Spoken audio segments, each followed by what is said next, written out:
Imagine a world where your worth as a leader is measured in brute strength, in inches and muscle. Now imagine being born into the royal bloodline of the mightiest werewolf pack, but you're a genetic impossibility. You're a dwarf wolf. This is the story of Kaelen. He was born a prince of the Iron Ridge pack, but his own people call him a defect. His throne was stolen by his massive, cruel brother, Varric, who embodies everything a werewolf is supposed to be. While the pack worships raw military force, Kaelen has a secret, a power they can't even begin to comprehend. He has discovered how to weaponize the one thing that should be his death sentence, pure silver. Today, we are diving into a story that follows Kaelen's incredible journey from a discarded prince to the legendary Silver Ghost. It begins with a brutal assassination attempt that forces him into the Dead Marshes, a treacherous wasteland saturated with so much silver ore that any normal werewolf would lose their mind just by entering. But Kaelen isn't normal. A unique mutation makes him the only wolf immune to its maddening effects.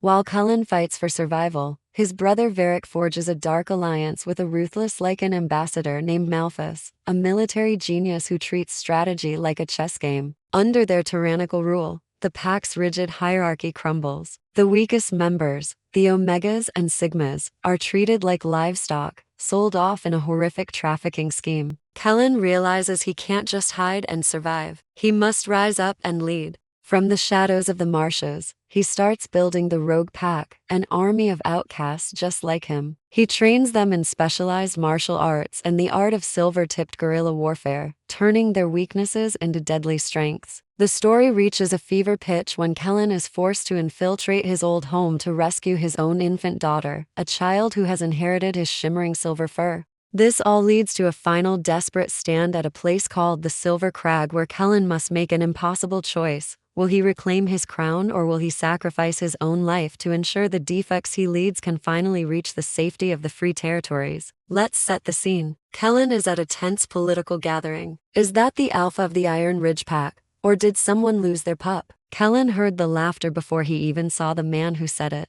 He stood alone in the center of the Great Hall, a chamber built for giants, with ceilings 40 feet high. Kaelen was barely 4 feet tall. He was dressed for his station-polished boots, a tight leather vest. He looked every bit the warrior, but to the 3 hulking Lycan kings gathered by the fire, he was nothing more than a joke. Alpha Silas, a mountain of a man standing 7 feet tall, stepped forward. He had to crane his neck just to look down and make eye contact with Kaelen. The moon goddess has a strange sense of humor, Silas boomed, taking a long sip of his ale. I heard the Iron Ridge pack was strong. I didn't know they were led by a dwarf. Kaelen kept his hands calmly at his sides. He refused to growl. An alpha who loses his temper loses his power. He met Silas's gaze, then looked at the other leaders. They all wore the same condescending smirk. They saw a small man. They couldn't see the wolf simmering just beneath his skin. They didn't see Ironhide. My pack is fed, Kaelen said, his voice surprisingly deep, a stark contrast to his size. My borders are safe. Can you say the same, Silas? I heard the rogues took your northern farm last week. The laughter died instantly. Silas's eyes narrowed as he stepped right into Kaelen's personal space, his shadow completely engulfing him. You talk a lot for someone I could crush with 1 foot.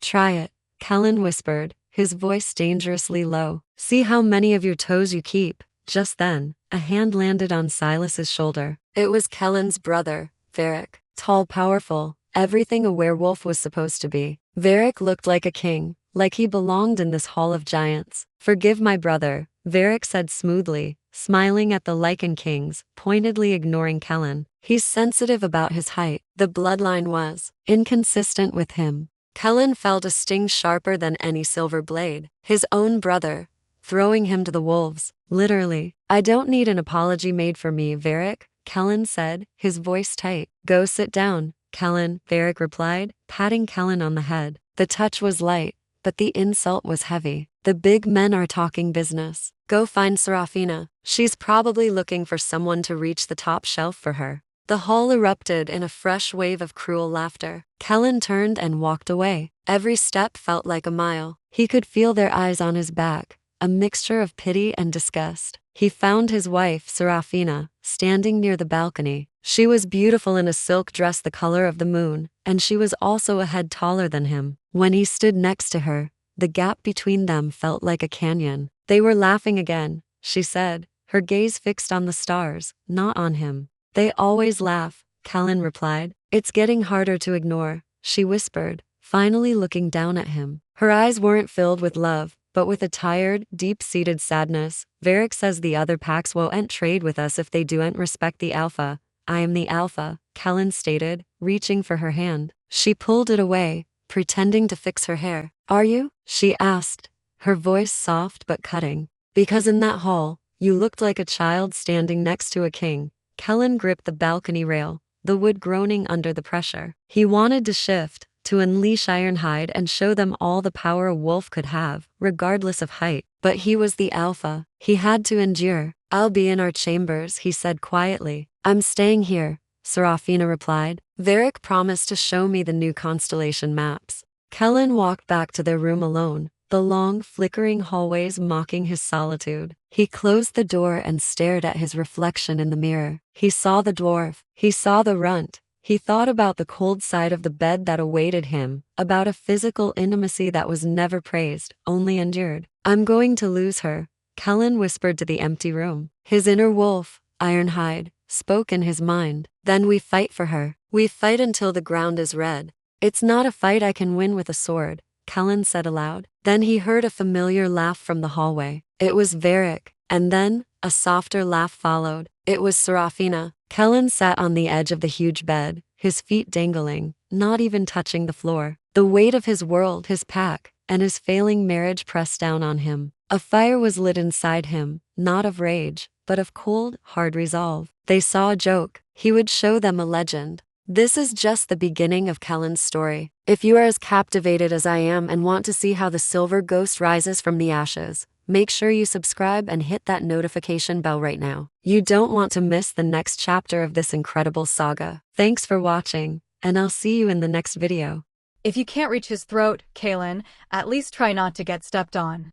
The voice belonged to Lucian, Kaelen's middle brother. He leaned against a stone pillar in the pack's public training square, his arms crossed over a massive chest.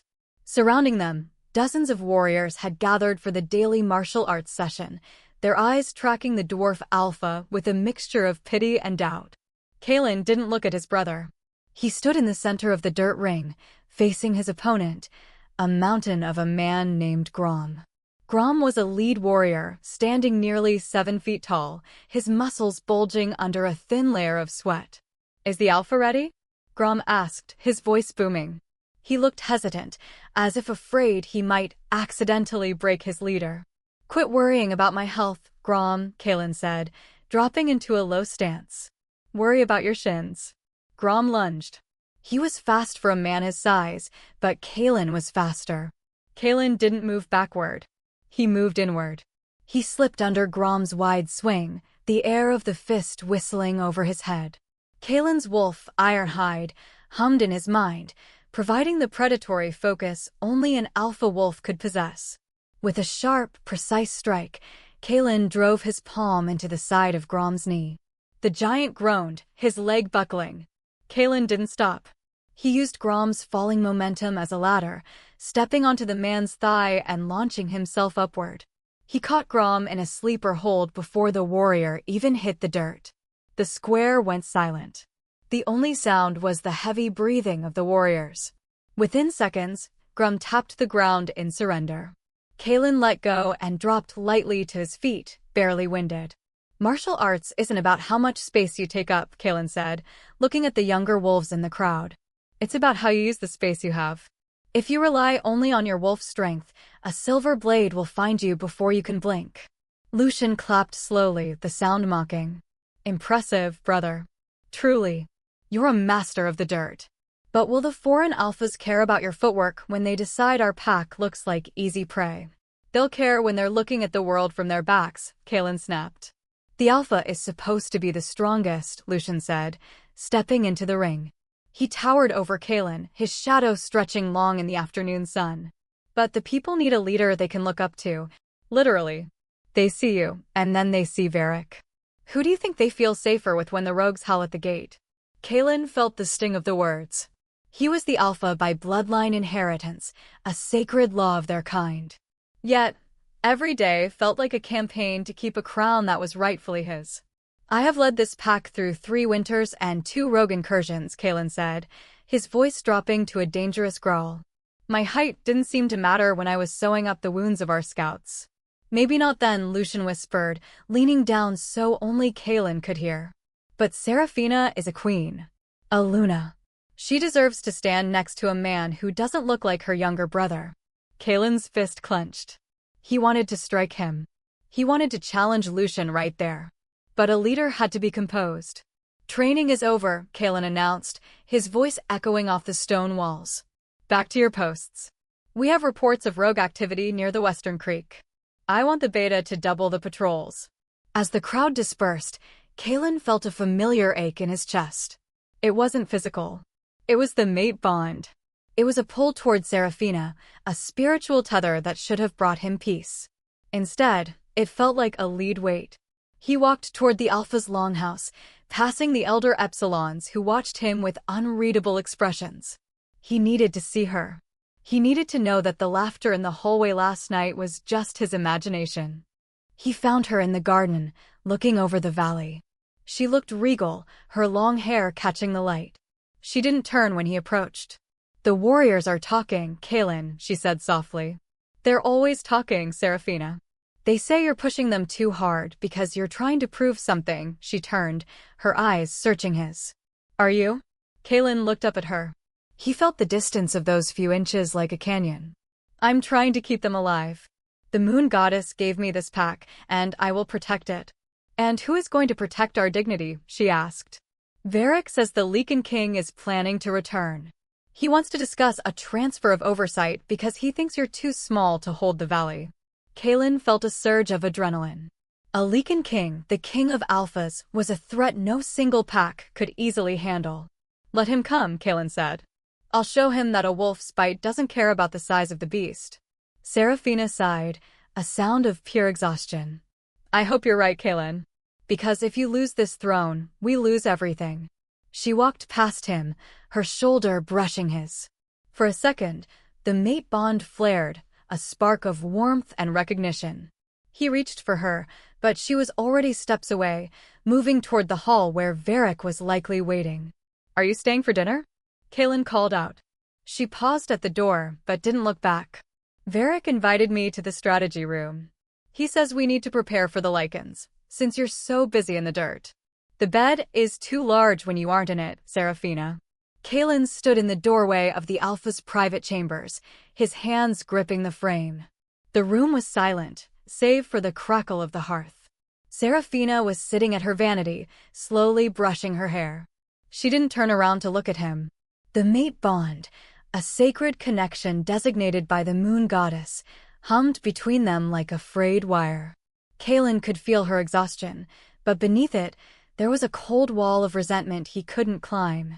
I was helping Varric with the border maps, Seraphina said, her voice flat. The rogues are gathering in the north.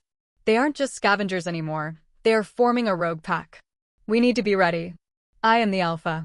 Training the pack and preparing for threats is my responsibility, not my brother's, Kaelen replied, stepping into the room. He hated how the floorboards seemed to groan under his weight, announcing his presence like a child entering a room of adults. Seraphina finally turned, her tall, elegant frame casting a long shadow over him. Varric is a beta, Kaelen. It is his job to be your right hand. But he's doing more than that lately. He's doing the things you can't. The words hit Kaelen harder than any blow he'd taken in the training square. He knew what she meant. It wasn't just about the maps or the military force they held in such high regard. It was the physical reality of their lives. As werewolves, they were physically strong and gregarious creatures, and she felt the lack of a dominant, towering presence by her side. I satisfy the pack's needs, Kaelen said, his voice dropping to a low growl. I keep us safe. I keep us fed. But do you satisfy mine? Seraphina whispered.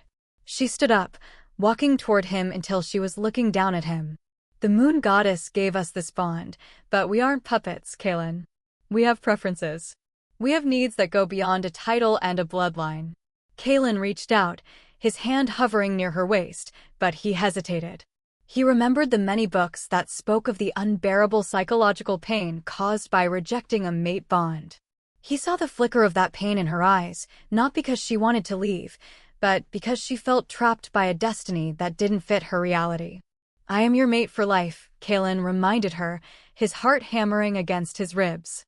"There is no divorce for our kind." "Then maybe we are both cursed," she replied softly. She walked past him toward the bed, the distance between them feeling like a vast, empty canyon. Kaelen felt the wolf inside him, Ironhide, pace restlessly in his mind. The wolf determined how unique and strong he was, and right now, Ironhide felt like a caged beast. The wolf didn't care about height or girth. The wolf only knew that his mate was drifting away. He walked to the window, looking out at the public place where the pack gathered every day.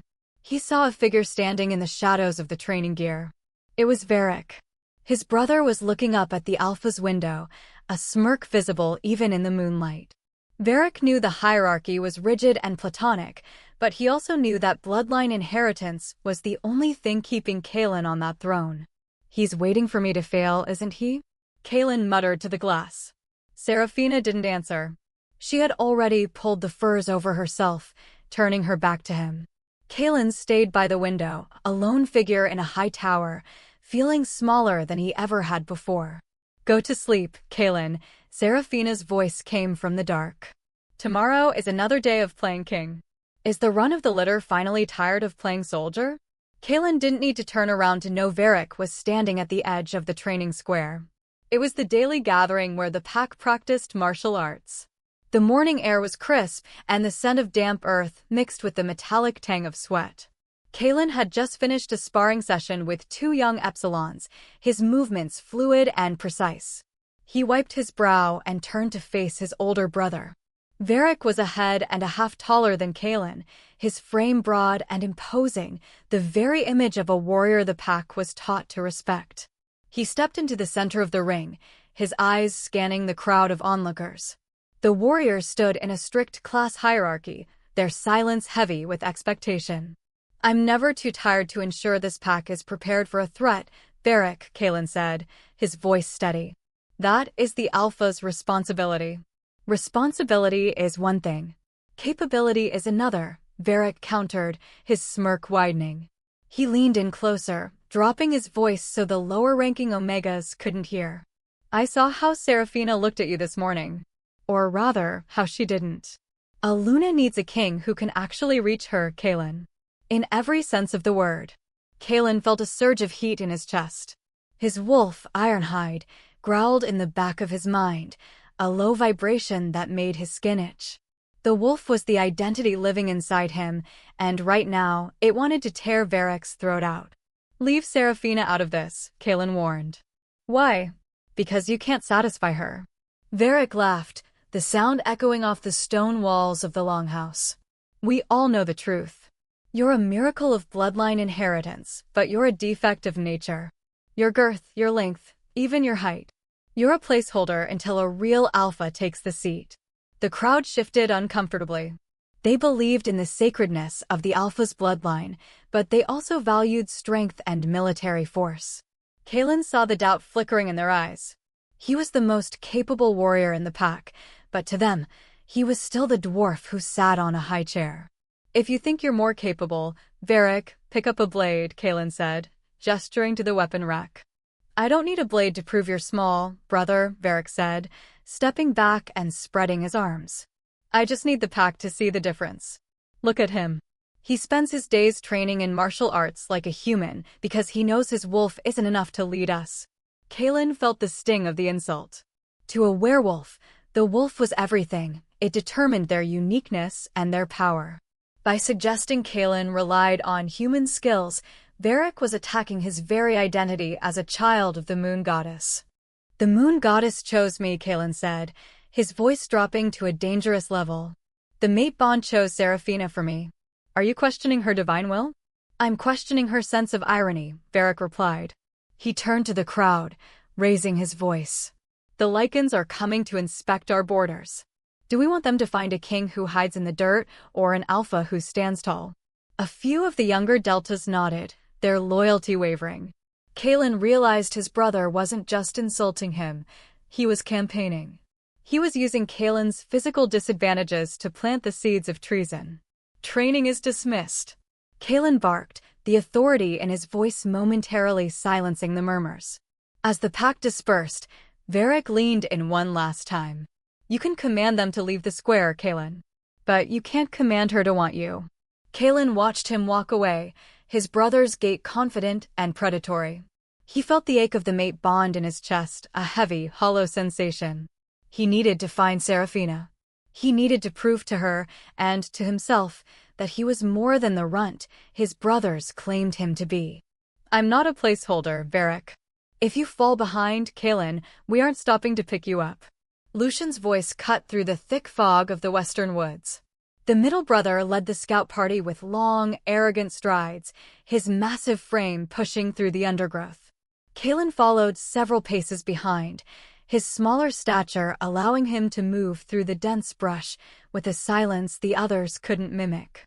They were deep in the neutral zone, searching for the rogue pack that had been harassing their borders. Focus on the scent, Lucian, Kaelen replied, his voice a low, steady anchor in the mist. The rogues aren't just roaming. They're hunting.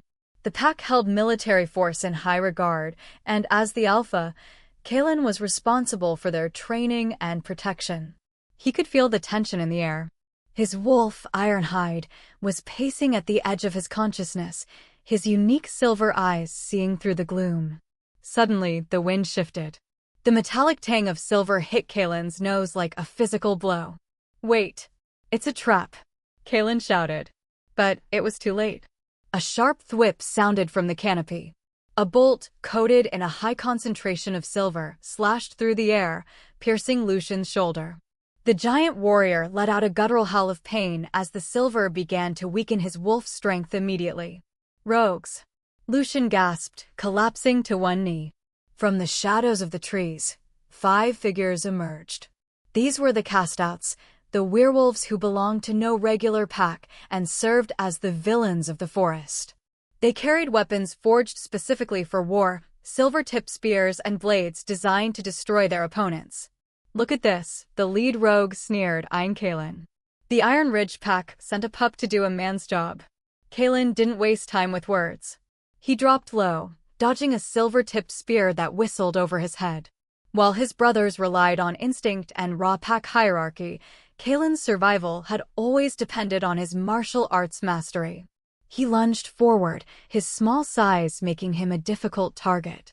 He drove his elbow into the lead rogue's solar plexus and followed with a sweep that sent the attacker crashing into the dirt. Lucian, get up! Kaelen barked, spinning to kick a blade out of another rogue's hand. Lucian was struggling.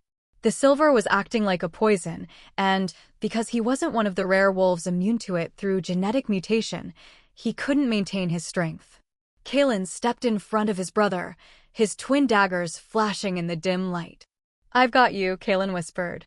He moved like a blur, a whirlwind of blades and precision. He didn't have the reach of the rogues, so he got inside their guard, striking at their joints and pressure points. It was a dance of death. One by one, the rogues fell, unable to land a clean hit on the runt, who moved like a shadow. When the last rogue fled into the trees, Kaelen turned to his brother. Lucian's wound was smoking, the silver burning his flesh. Kaelen reached into his belt and pulled out a small vial of essence to clean the wound, though he knew only time and the wolf inside would truly heal him. You saved me, Lucian muttered, his face pale. I'm your alpha, Lucian. It's what I do, Kaelen said, helping the much taller man to his feet. But as they began the long walk back to the pack, Lucian pulled his arm away. The gratitude in his eyes was quickly replaced by the rigid, platonic coldness of their class hierarchy. Don't expect me to tell the pack about this, Lucian said, his voice regaining its edge. It would look bad for the lead warrior to be saved by a dwarf. Kaelen stopped in his tracks, watching his brother limp away. The sting of the silver was nothing compared to the bitterness in his heart. He had proven his skill, his bravery, and his loyalty, but in the eyes of his bloodline, he was still just a defect. Is my life worth less than your pride, Lucian? Do you think the moon goddess recognizes a child who cannot reach her altar without a stool? The whisper came from the back of the crowd, but Kaelen heard it clearly. Werewolves were blessed with heightened senses, and tonight, every insult felt like a serrated blade. The entire pack had gathered at the sacred stone circle. It was the night of the moon goddess ritual, the common deity all werewolves believed in. They considered themselves her children, blessed by her light. Kaelen stood at the front, draped in the alpha's ceremonial furs. Behind him stood Seraphina, her height making her look more like the ruler than the man she was mated to. The pack stood in their strict, fixed-class hierarchy. The betas and gammas were at the front, followed by the epsilons and zetas, while the omegas lingered at the very edge of the shadows. Silence for the alpha, the elder epsilon commanded, though his own eyes held a flicker of doubt. Kaelen stepped toward the ceremonial bull. The wolves inside each member were awake, their identities humming in the collective mind link. He could feel the restlessness of the pack. They admired warriors and held military force in high regard. After the border skirmish, rumors had spread that Kaelen had relied on human tricks rather than raw wolf strength. "We gather to thank the Mother for our strength," Kaelen began, his voice deep and steady despite the pounding of his heart. "She gave us our wolves to protect the pack." "She gave some of us wolves," Varric shouted from the beta line. He stepped forward, his massive frame illuminated by the silver moonlight. "But some of us seem to have been skipped when she handed out the stature of a king." A ripple of nervous laughter broke through the omegas. Kaelen felt the heat rising in his neck. He looked at Seraphina, hoping for a sign of support, but she was looking at the moon, her expression distant and cold. "Bloodline inheritance placed me here," Varric, Kaelen said, his eyes flashing silver. "The same blood that flows through you flows through me." "It clearly got diluted along the way," Varric countered, stepping closer. "The alpha should be the strongest and most capable warrior. If a rogue can put our lead warrior on his knees, perhaps the problem isn't the rogues. Perhaps the problem is the one leading the training." Lucian, still bandaged from the silver wound, looked away, refusing to defend the brother who had saved his life. Kaelen realized then that his brothers weren't just vying for the throne, they were stripping away his dignity in front of the goddess herself. Kaelen turned back to the altar, refusing to engage in a brawl during a sacred rite. He dipped his hands into the ceremonial water. "Mother, bless your children. Protect us from the threats outside and the treachery within." As he spoke, a cloud passed over the moon, plunging the circle into darkness. A collective gasp went up from the pack. To a superstitious people, it was an omen. "Even the moon goddess hides her face from a runt," a voice jeered from the shadows. Kaelen finished the prayer in the dark. When the light returned, Seraphina was already walking away, heading toward the longhouse. She didn't wait for him. She didn't even look back. Kaelen stood alone at the altar, the heavy furs feeling like lead on his shoulders. Varric walked past him, his shoulder slamming into Kaelen's with enough force to stagger him. "You can pray all you want, little brother. But the goddess helps those who can actually lead a hunt." Kaelen watched the pack disperse, the hierarchy shifting as they moved back to their dwellings. He felt the iron-hide wolf inside him pacing, a unique identity that felt larger than the body it inhabited. "They see the height, Ironhide," Kaelen whispered to his inner wolf. "They don't see the teeth. Do you usually let your children lead the greeting party, or is this the alpha I was warned about?" The voice was like grinding stones, heavy and cold. Kaelen stood at the edge of the pack's territory, his daggers sheathed and his back straight. Before him stood Ambassador Malphas, a Lycan, the kingly race superior to alphas, often compared to Alexander the Great among mere wolves. Malphas was a mountain of a man, his presence alone projecting an aura of crushing authority that made the nearby forest birds fall silent. Behind Kaelen, his brothers Varric and Lucian stood tall, their heights matching the Lycan's guard, making Kaelen look like an accidental guest at his own gate. "I am Alpha Kaelen," Kaelen said, his voice deep and echoing the authority of his bloodline inheritance. "And you are standing on Iron Ridge soil. I suggest you remember that before you finish your next sentence." Malphas tilted his head, his eyes glowing with a predatory amber light. Unlike regular wolves who rely on pack hierarchy, Lycans can project their emotions onto others. Kaelen felt a wave of intense, artificial fear wash over him, a psychic weight meant to force him to his knees. But Kaelen's wolf, Irehide, was a unique identity that determined his internal strength.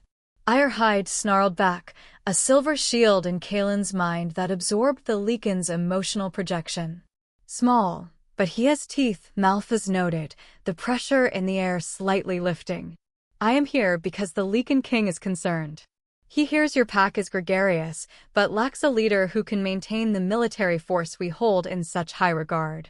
My pack trains every day in the public square, Kaelen countered, gesturing to the distant training grounds. We are prepared for any potential threat from outside the pack.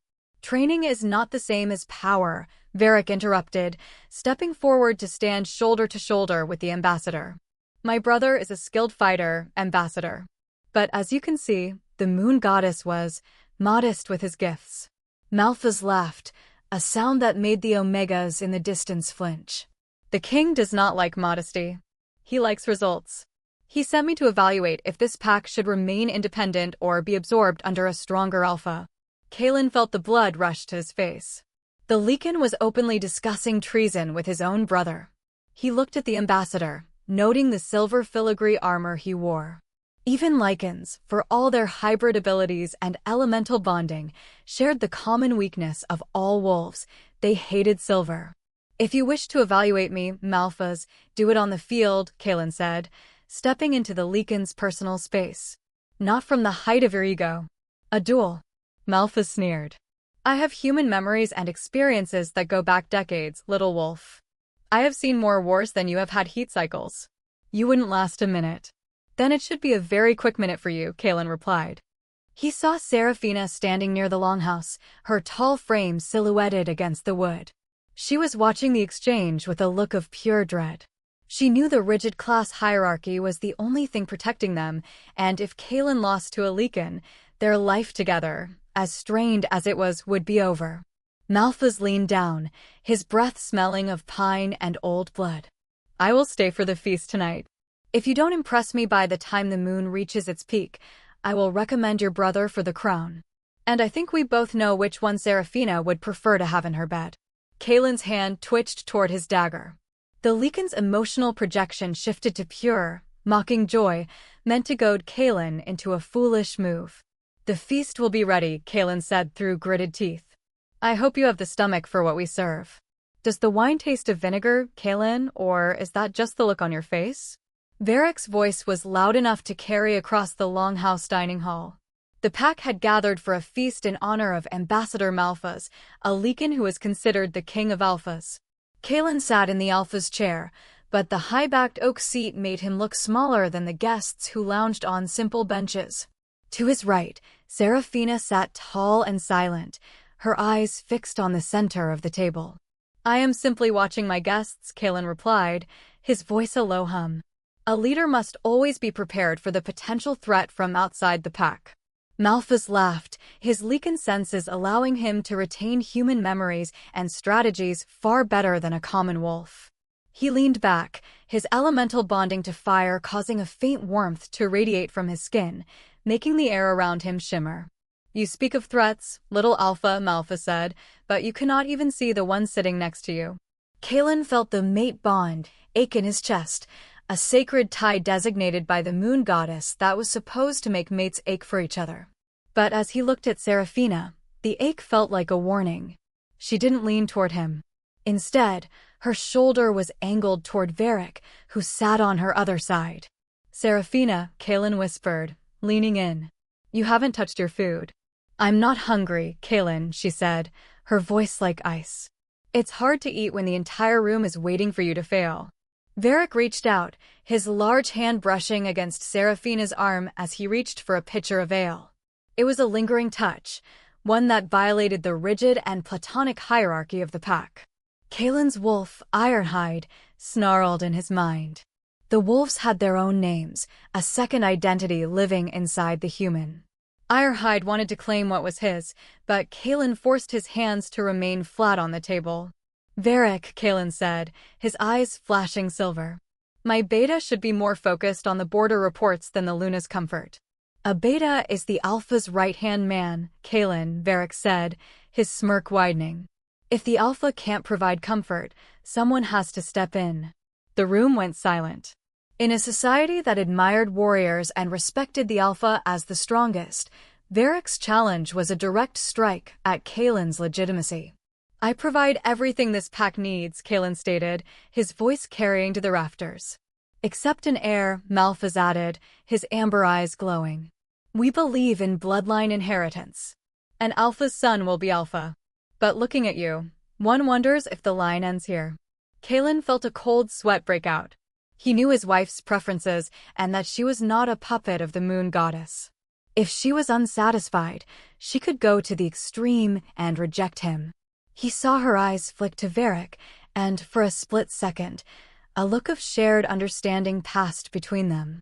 Kaelen stood up, his height making the gesture less than imposing, but his presence was heavy. The feast is over. Ambassador, my beta will show you to your quarters.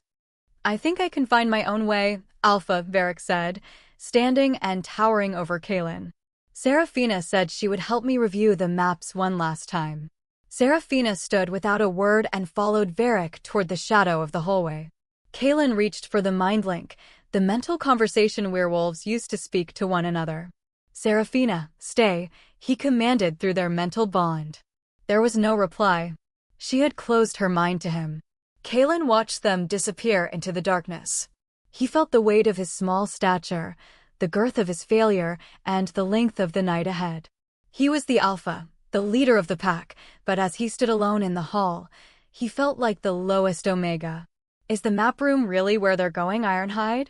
If you drink that, Alpha, you might not wake up to see the sunrise. Kaelen froze, his silver goblet halfway to his lips. He was sitting alone in his private study, the echoes of the feast still ringing in his ears. The voice came from the shadows near the heavy oak door. A young Sigma girl, small and trembling, stepped into the light. She was a member of the rank often born with defects, making them appear weak to the rest of the pack. Alara? Kaelen asked, lowering the cup. What are you doing in the Alpha's wing? I saw them, Alpha, she whispered, her voice barely audible. The Beta and the Ambassador. They were in the kitchens. They put something in your private wine cask. Kaelen looked down at the dark red liquid. As an Alpha, his wolf usually healed him from most ailments without the need for medicine. However, he knew there were substances like wolfsbane that could weaken or even kill a powerful wolf. Why tell me this? Kaelen asked, his eyes searching hers. Most of the pack would prefer to see Varric in this chair. You protected me from the traffickers last spring, Alara said, her eyes filling with tears. The others see a defect when they look at me. You just saw a pack member. Kaelen poured the wine into a nearby potted plant. Within seconds, the leaves began to wither and smoke. It wasn't just wolfsbane. It was a silver concentration, a substance used to torture and subdue a wolf's strength. If he had swallowed it, his ironhide wolf would have been paralyzed, leaving him defenseless. Thank you, Alara. Go back to the Omega quarters. Tell no one we spoke, Kaelen commanded. He stood up, his heart racing. He needed to find Seraphina. He needed to know if she was part of this. Using the mind link, he tried to reach out to her again, but the mental connection was still a wall of static. He walked toward the map room, his boots making no sound on the stone floor. The door was ajar. Kaelen stopped, his hand resting on the hilt of his dagger. He heard voices low, intimate, and devastating. He suspects nothing, Varric's voice rumbled. The Lycan ambassador is already preparing the paperwork for the Moon Goddess Council. Once Kaelen is weakened, the transfer of the alpha rank will be legal. And the baby? Seraphina's voice was a soft, jagged blade. If Kaelen is cast out as a rogue, what happens to the child I'm carrying? The boy will be mine, Seraphina, Varric replied. He will be a tall, powerful warrior. Not a runt. We will tell the pack he is the alpha's heir, and when the time is right, I will take my place as his father. Kaelen felt a coldness spread through his limbs that no fire could warm. The betrayal was complete. They weren't just stealing his throne, they were stealing his family. He realized now that while the moon goddess may choose a mate, wolves still have their own preferences and can go to extremes when unsatisfied. He turned away from the door, his chest aching with a pain worse than any silver burn. He couldn't confront them now, not while he was alone and the Lycan was in the house. He needed a plan. He needed to find those who were immune to the pack's rigid hierarchy. "They think I'm already a ghost, Ironhide," Kaelen whispered into the darkness of the hallway. The wolf inside him didn't growl this time. It waited, patient and cold. "Is the wine the only thing they've poisoned, or is the whole pack already dead to me? If you can't smell the rot in the air, Varric, then you're as blind as you are arrogant." Kaelen stood on the eastern watchtower, his small hands gripping the cold stone railing. The dawn was a thin, gray line on the horizon. Beside him, Varric stood tall, his chest puffed out as he watched the tree lean. The brothers were surrounded by several Gamma warriors, the wolves who oversaw the majority of hunts and aided the pack's defense. "The only thing I smell is your fear, brother," Varric replied, his voice echoing off the watchtower walls. "The border is quiet. My scouts have reported nothing but deer and damp earth." Kaelen narrowed his eyes. As an alpha, his wolf was a unique identity that determined his strength and senses. Ironhide was pacing in the back of his mind, the silver-furred beast sensing a discord in the forest that the larger wolves were missing.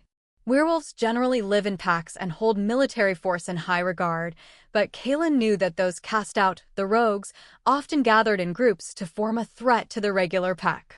"The wind has shifted," Kaelen said, his voice dropping to a low, authoritative register. "The birds have stopped singing in the North Hollow. Something is moving through the undergrowth, and it isn't a deer." "You're jumpy because of the ambassador's visit," Varric sneered, glancing at the Gammas to see if they were enjoying the mockery. "Maybe you should go back to the public square and practice your martial arts. Leave the actual scouting to the men who don't have to stand on their tiptoes to see over the grass." Kaelen felt the sting of the words, but he didn't flinch.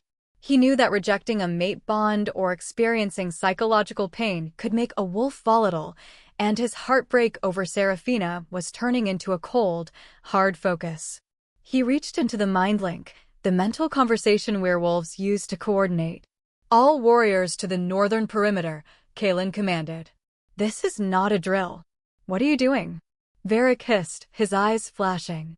"You're disrupting the daily training. The Alpha is responsible for the growth and welfare of the pack, not for chasing ghosts." "I am protecting the pack from a potential threat from outside," Kaelen countered, quoting the very laws they were raised on. Suddenly, a howl ripped through the silence, a jagged, hungry sound that didn't belong to any pack. It was the cry of a rogue. Moments later, the tree lean erupted. Figures blurred in the gray light, moving with a desperate, lawless speed. These were the rogues, often serving as villains because they killed for vengeance or just because they had no laws to protect them. "They're here," a Gamma shouted, drawing a silver-tipped blade. Kaelen didn't wait for Varric's move. He vaulted over the railing of the watchtower, his small frame making him agile in the air. He landed in a roll and came up with his daggers drawn. He was a skilled fighter, and despite his height being a disadvantage in a grapple, his speed was unmatched.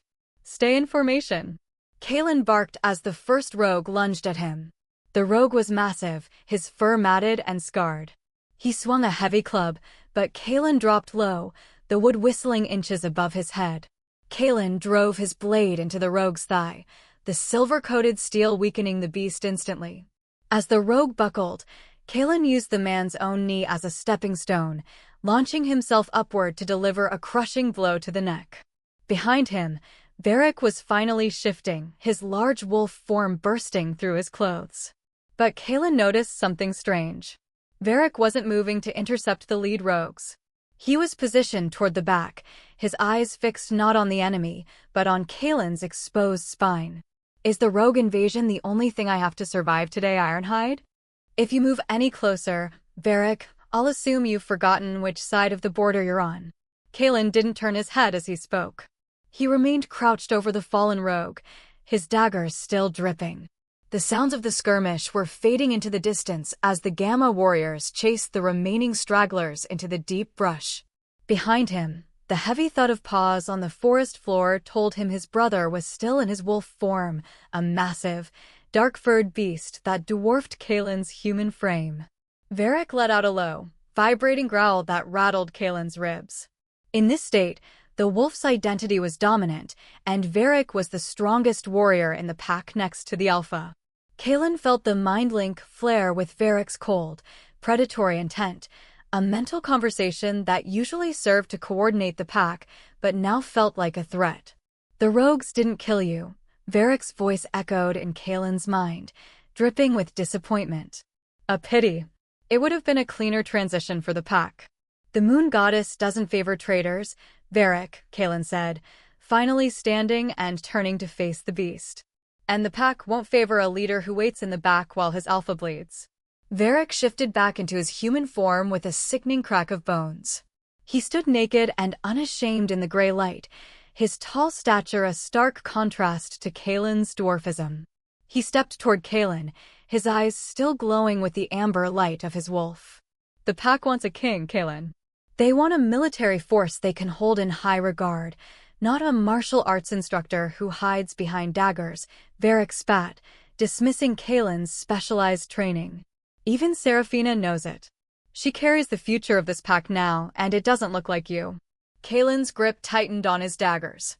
The mention of his wife and the child, the bloodline inheritance that was supposed to be his, made his vision swim. He knew that in many books, the psychological pain of a failing mate bond was unbearable, but he forced himself to stay grounded. "If you touch her again, I'll show you why they call my wolf Ironhide," Kaelen whispered. "You won't get the chance," Varric replied, a cruel smile touching his lips. "The Lycan ambassador is already documenting your instability.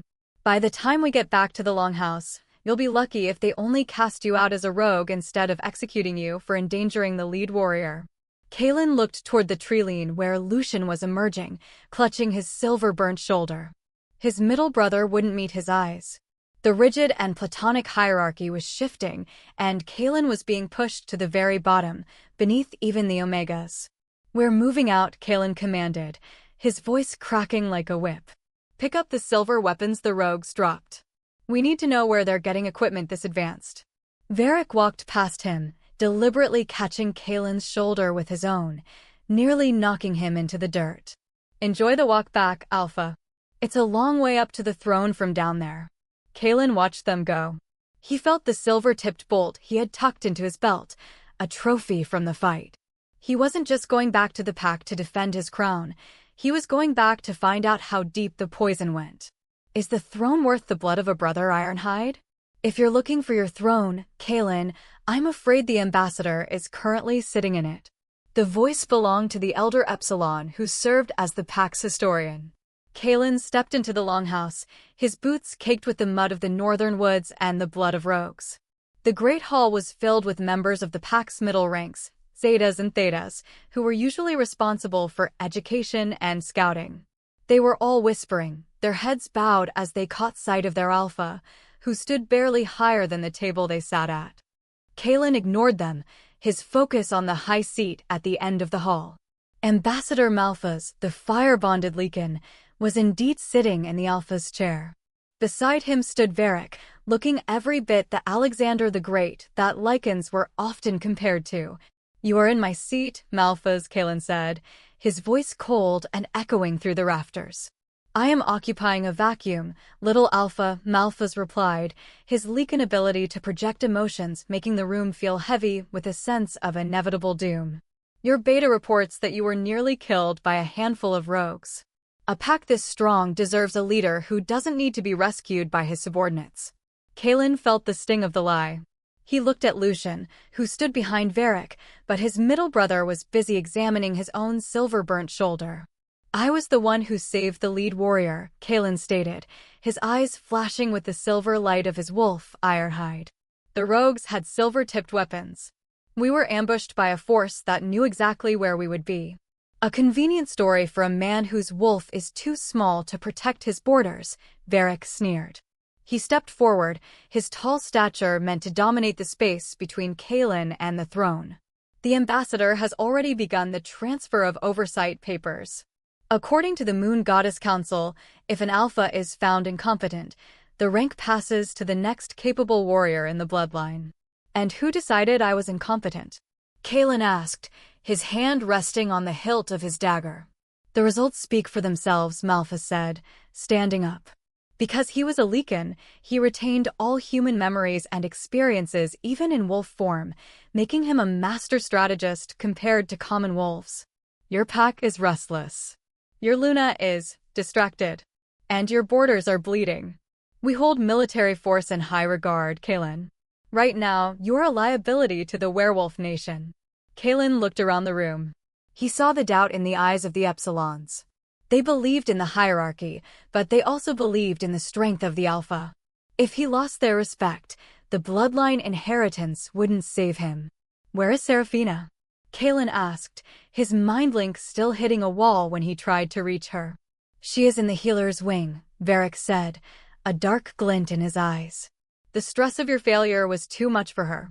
She needs a mate who can provide stability, not one who plays at being a hero in the dirt.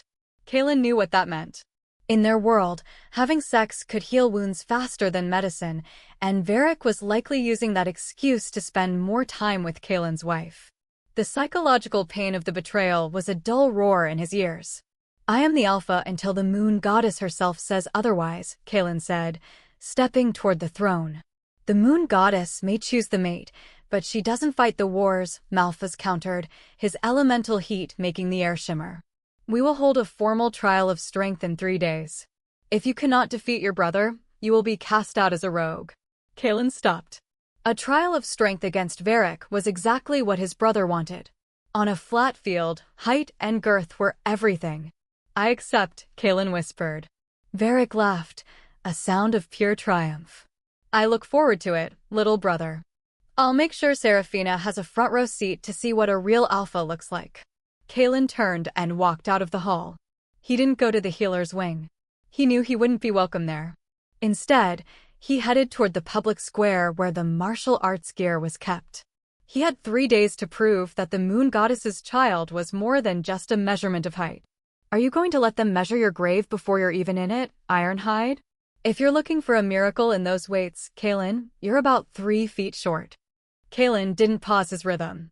He was in the public square, the place where werewolves gathered every day to train in martial arts. He ignored Lucian's voice, focusing instead on the heavy wooden dummy. He struck it with a precision that didn't rely on raw strength, but on the leverage of his smaller frame. While werewolves are physically strong creatures, Kaelen knew his height was a major disadvantage in a traditional brawl. I'm not looking for a miracle, Lucian, Kaelen said, his voice steady between breaths. I'm looking for the opening you'll leave when you think you've already won. Lucian leaned against a training post, his silver-burnt shoulder heavily bandaged. Varric isn't me. He won't hesitate. He's the strongest warrior in the pack after you, and the Lycan ambassador is already calling him the Alexander the Great of the Alphas. Kaelen stopped, his chest heaving. He looked at his hands. They were smaller than Lucian's, but they were scarred from years of training. The wolves inside them determined how unique and strong they were, and Kaelen felt Ironhide pacing with a restless, silver energy. Why are you here, Lucian? To scout my weaknesses for him. Kaelen asked. I'm here because the moon goddess may have designated you as his mate, but she didn't give you the height to protect her, Lucian muttered, glancing toward the longhouse. The pack respects warriors. They see a dwarf leading them, and they see a target. Kaelen didn't answer. He walked toward the stone basin and splashed cold water on his face. As the water ran over his skin, his wolf, Ironhide, pushed toward the surface. In the reflection of the water, Kaelen saw his eyes flash a brilliant, metallic silver. Suddenly, his skin felt hot, a sensation similar to the elemental bonding the Lycans possessed. He pulled off his damp shirt, and his breath hitched. Running down his spine and across his shoulders were patches of fur that had begun to sprout, not the usual brown of his human form, but a thick, shimmering silver. The wolf also determined how unique a werewolf's fur color or pattern was. This wasn't just hair, it was dense, like the silver concentration used to torture wolves, yet it felt like armor. What is that? Lucian asked, stepping closer, his eyes wide. My wolf is waking up in a way yours never did, Kaelen whispered. While most wolves wake up at 16 or 18, Kaelen's wolf seemed to be evolving in response to the pressure. Kaelen felt a surge of strength. He realized that while he couldn't change his height, his unique identity as Ironhide gave him something the tall warriors lacked, a natural defense against the silver weapons the rogues were using. Some wolves were immune to silver due to genetic mutation, and it seemed his struggle had triggered his. "Don't tell Varric," Kaelen commanded, turning to face his brother. Lucian looked at the silver hide, then at Kaelen's determined face. "It won't matter if you can't satisfy the pack's need for a king, Kaelen. A silver coat doesn't make you taller." "No," Kaelen said, picking up his daggers. "But it makes me harder to kill." He turned back to the training dummy, his movements now fueled by a new, metallic power. He didn't need medicine to heal his spirit. He had the wolf inside him. He would meet Varric in the circle, and he would show the pack that a ruler isn't measured by his height, but by what he can survive. "Are you ready to see what happens when the runt stops hiding, Lucian? Kneel now, Kaelen, and I might let you live as an omega in the stables." Varric's voice boomed across the public training square, where the pack had gathered in a strict class hierarchy to witness the trial. The alpha was usually the strongest and most capable warrior, and today, that law was being tested by blood. Kaelen stood in the center of the dirt ring, his small frame looking like a child's toy compared to Varric, who stood a head and a half taller. Nearby, Ambassador Malphus sat with Seraphina. The Lycan watched with the cold eyes of a king who expected a slaughter. "The moon goddess doesn't recognize the prayers of a coward, Varric," Kaelen replied, his voice deep and steady. "And this pack doesn't need a leader who only knows how to bully those smaller than him." Varric didn't wait. He lunged with a speed that defied his massive girth. He wasn't using daggers. He was using his bare hands, intending to crush Kaelen's ribs. Kaelen dropped into a low martial arts stance, slipping under the reach of Varric's massive arms. He struck twice, sharp, stinging blows to Varric's lead thigh, but the height difference served as a major disadvantage for Kaelen's reach. "Is that all you have? Human tricks?" Varric jeered. He swung a heavy backhand that caught Kaelen in the chest, sending him tumbling across the dirt. The crowd of Omegas and Betas gasped. Seraphina gripped the arms of her chair, her face pale. Kaelen struggled to his feet, his breath coming in ragged gasps. He could feel the psychological pain of the failing mate bond clawing at his insides, but he pushed it down. He looked at his arms. Under the dirt and sweat, the silver fur of his wolf, Ironhide, began to shimmer. "You think size is strength," Kaelen hissed. "But strength is what you can endure." Varric growled, a sound that started deep in his chest. "I'll show you what a real alpha can endure." Varric reached into his belt and pulled out a small, jagged piece of silver, a forbidden weapon in a pack duel. The crowd murmured, but Malphus stayed silent, his Lycan authority keeping them in place. Varric slashed the silver across Kaelen's shoulder, expecting the metal to weaken him instantly. Instead, the metal shrieked against Kaelen's skin. The silver fur, the genetic mutation of his unique wolf, acted like armor. Kaelen didn't fall. He didn't even flinch. He grabbed Varric's wrist, his grip like a vice. "My wolf is Ironhide for a reason, brother," Kaelen whispered. With a roar of effort, Kaelen used Varric's own weight against him. He pivoted, throwing the giant over his shoulder and slamming him into the hard-packed earth. Before Varric could recover, Kaelen was on him, his dagger held at Varric's throat. The silence in the square was absolute. Even the Lycan ambassador leaned forward, his amber eyes wide with shock. "Yield," Kaelen commanded. Varric looked up at his brother, his face twisted in a mask of rage and humiliation. He looked toward Seraphina, but she wasn't looking at him. She was looking at Kaelen with an expression he hadn't seen in years, fear mixed with a sudden, sharp respect. "I will never yield to a runt," Varric spat. He threw a handful of dirt into Kaelen's eyes and rolled away, shifting into his wolf form in a blur of fur and muscle. The dark wolf was massive, a killing machine designed for war. Kaelen stood his ground, his own wolf waking up in his mind, the silver light filling his vision. "Then we finish this as wolves, Ironhide." If you think a silver coat makes you an alpha, I'll peel it off you myself. The voice boomed inside Kaelen's head. It wasn't spoken aloud but echoed through the mind link, the mental conversation werewolves use to communicate. Varric's dark wolf was a mountain of muscle, its eyes glowing with a murderous amber light. Kaelen felt his own transformation take hold, his bones snapping and reshaping into the form of ironhide. He was significantly smaller than Varric, but his fur shimmered like polished moonlight, a unique fur color that suggested his unique identity. The two wolves circled in the center of the public square. The pack stood in a silent, rigid hierarchy. They held military force in high regard, and this was the ultimate display of it. Varric lunged, his massive jaws snapping at Kaelen's neck. Kaelen used his agility, rolling beneath the larger wolf and raking his claws across Varric's underbelly. As they tumbled in the dirt, the mind link fractured. When werewolves are in wolf form, their human memories and strategies usually become limited, but as an alpha, Kaelen fought to retain his focus. Suddenly, a wave of alien emotion flooded the mental link. It wasn't Kaelen's, and it wasn't Varric's. It was Seraphina's. She was watching from the sidelines, her tall frame trembling. Through the bond, Kaelen felt a sharp, hormonal spike, a unique energy usually channeled toward a baby and the father. The male heir isn't yours, Kaelen. The thought leaked through the link, jagged and unbidden. Varric will give the pack the king it deserves. Kaelen's heart shattered, but the pain fueled his wolf. He realized his she-wolf mate was finding it easier to reject their fated bond because she was carrying another man's child.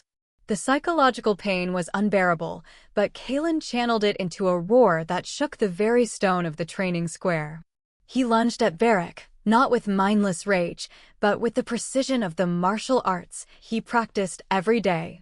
He wasn't just a dwarf, he was a warrior blessed by the moon goddess. He struck at Varric's throat, his silver-shimmering fur protecting him from the dark wolf's counterbites. Varric was stronger, but he was overconfident. Kaelen pivoted, catching Varric's front leg in his jaws and twisting. A sickening crack echoed through the square. Varric howled, a sound of pure agony that signaled his dominance was slipping. Kaelen stood over his brother, his silver muzzle inches from Varric's eyes. Through the mind link, he felt the pack's shock. The Alpha King, the Lycan ambassador, stood up, his elemental bonding to fire making the air around him ripple in surprise. Do you yield, or do I end the bloodline inheritance here? Kaelen's thought projected into Varric's mind, cold and sharp. Varric shifted back into human form, coughing up blood. He looked past Kaelen toward Seraphina, but the Luna had her hands over her stomach, her eyes filled with a terrifying realization. The secret of the twins, one his, one not, was still hidden, but the foundation of their treason was crumbling. I'll see you in the Rogue Lands before I call you king, Varric wheezed. Enough. I will not have my future commander slaughtered by a runt who doesn't know when he's beaten. The command didn't just vibrate in the air, it slammed into Kaelen's mind like a physical wall. Ambassador Malphas stood at the edge of the circle, his elemental bonding to fire causing the gravel beneath his boots to glow a faint, angry red. As a Lycan, he was the king of alphas, more superior than any common wolf, and his authority projected an aura that forced the surrounding betas and gammas to lower their heads in submission. Kaelen stood over Varric, his silver muzzle pulled back in a snarl, his unique shimmering fur still bristling with the energy of the fight. He was a skilled fighter, and despite his height serving as a major disadvantage, he had brought the pack's strongest warrior to his knees. The trial was to the yield or the death, Malphas, Kaelen projected through the mind link, his thought voice jagged and raw. Varric hasn't yielded. And he won't have to. Malphas stepped into the ring, his towering height making the distance between them look laughable. I have seen enough. You have a unique mutation, Kaelen, a silver hide that suggests a unique identity. But a king needs more than a trick of the skin. He needs a legacy. Malphas turned his amber eyes toward Seraphina. The Luna stood frozen, her hands shielding her stomach in a way that spoke volumes to anyone who understood the weight of bloodline inheritance. Kaelen felt the mate bond ache not with love, but with the unbearable psychological pain of a fated connection being torn apart. The moon goddess may have blessed you with this win, Malphus continued, his voice echoing through the public place. But the law of the werewolf pack is rigid and platonic. We believe in bloodline inheritance. And Alpha's son will be Alpha. And we all felt the truth in the link today. The pack began to murmur. The werewolves gathered here lived in a strict and fixed class hierarchy, and the idea of an impure bloodline was a threat to their very survival. What is he talking about? Kaelen shifted back into his human form, his small frame trembling from the exertion. He felt exposed, not just because of his lack of clothes, but because the secret of his marriage was being stripped bare in front of the people he was supposed to lead. Varric, coughing up dirt, looked up at Kaelen with a bloody grin. It means you're a dead man walking, little brother. Even if you keep the chair, you've lost the bloodline. The ambassador is taking over the oversight of this pack immediately, Malphus declared, ignoring Kaelen's protest. Until the pups are born and the bloodline is verified, Kaelen remains Alpha in name only. Varric will remain as the lead warrior to ensure the military force we hold in high regard is maintained. Kaelen looked at Seraphina. She wouldn't meet his eyes. Her chakra energy was already channeled away from him, toward the life growing inside her and toward Varric. He realized then that being a child of the moon goddess didn't protect you from the preferences and hate of those you loved. I am the Alpha, Kaelen whispered, but the words felt small in the massive square. For now, Malphus replied, his fire bond warming the air to an uncomfortable degree. But remember, Kaelen, those who don't belong to a regular pack are called rogues. And rogues can be killed easily, even if they were once kings. Kaelen watched as Malphus helped Varric up, the Lycan and the Beta walking away together like two pillars of a new, taller world. Is the crown still on my head, or is it just a target for the next silver bullet? The moon goddess doesn't make mistakes, Kaelen, but she does enjoy a good tragedy.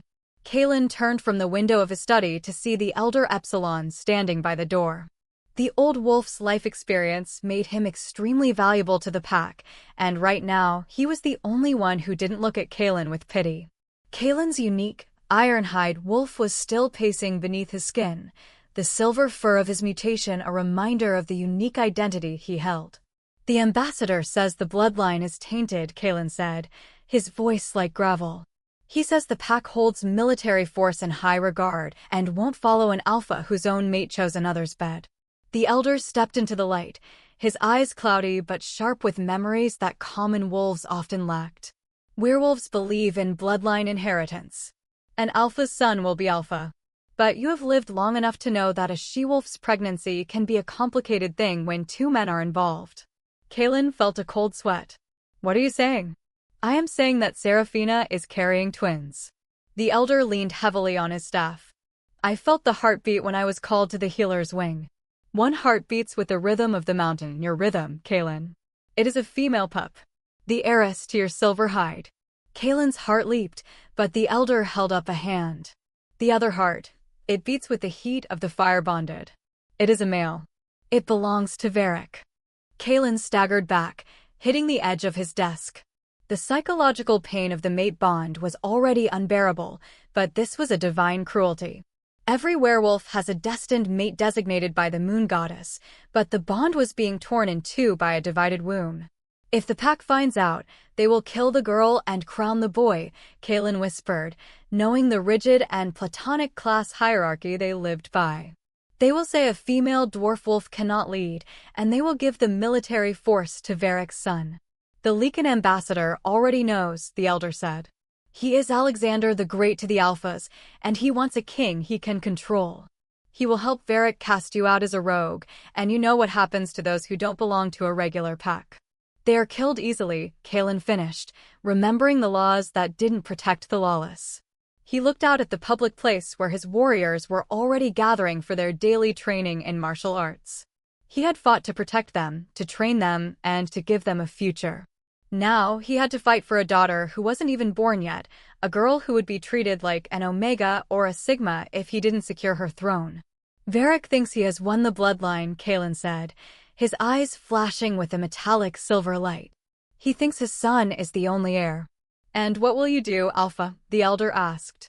Kaelen reached for his daggers, the silver-coated steel a reminder that he was immune to the poison that weakened his brothers. I'm going to make sure the moon goddess's child keeps her crown, even if I have to burn this pack to the ground to do it. The moon goddess doesn't make mistakes, Kaelen, but she does enjoy a good tragedy. Kaelen turned from the window of his study to see the elder Epsilon standing by the door. The old wolf's life experience made him extremely valuable to the pack, and right now, he was the only one who didn't look at Kaelen with pity. Kaelen's unique, iron-hide wolf was still pacing beneath his skin, the silver fur of his mutation a reminder of the unique identity he held. The ambassador says the bloodline is tainted, Kaelen said, his voice like gravel. He says the pack holds military force in high regard and won't follow an alpha whose own mate chose another's bed. The elder stepped into the light, his eyes cloudy but sharp with memories that common wolves often lacked. Werewolves believe in bloodline inheritance. An alpha's son will be alpha.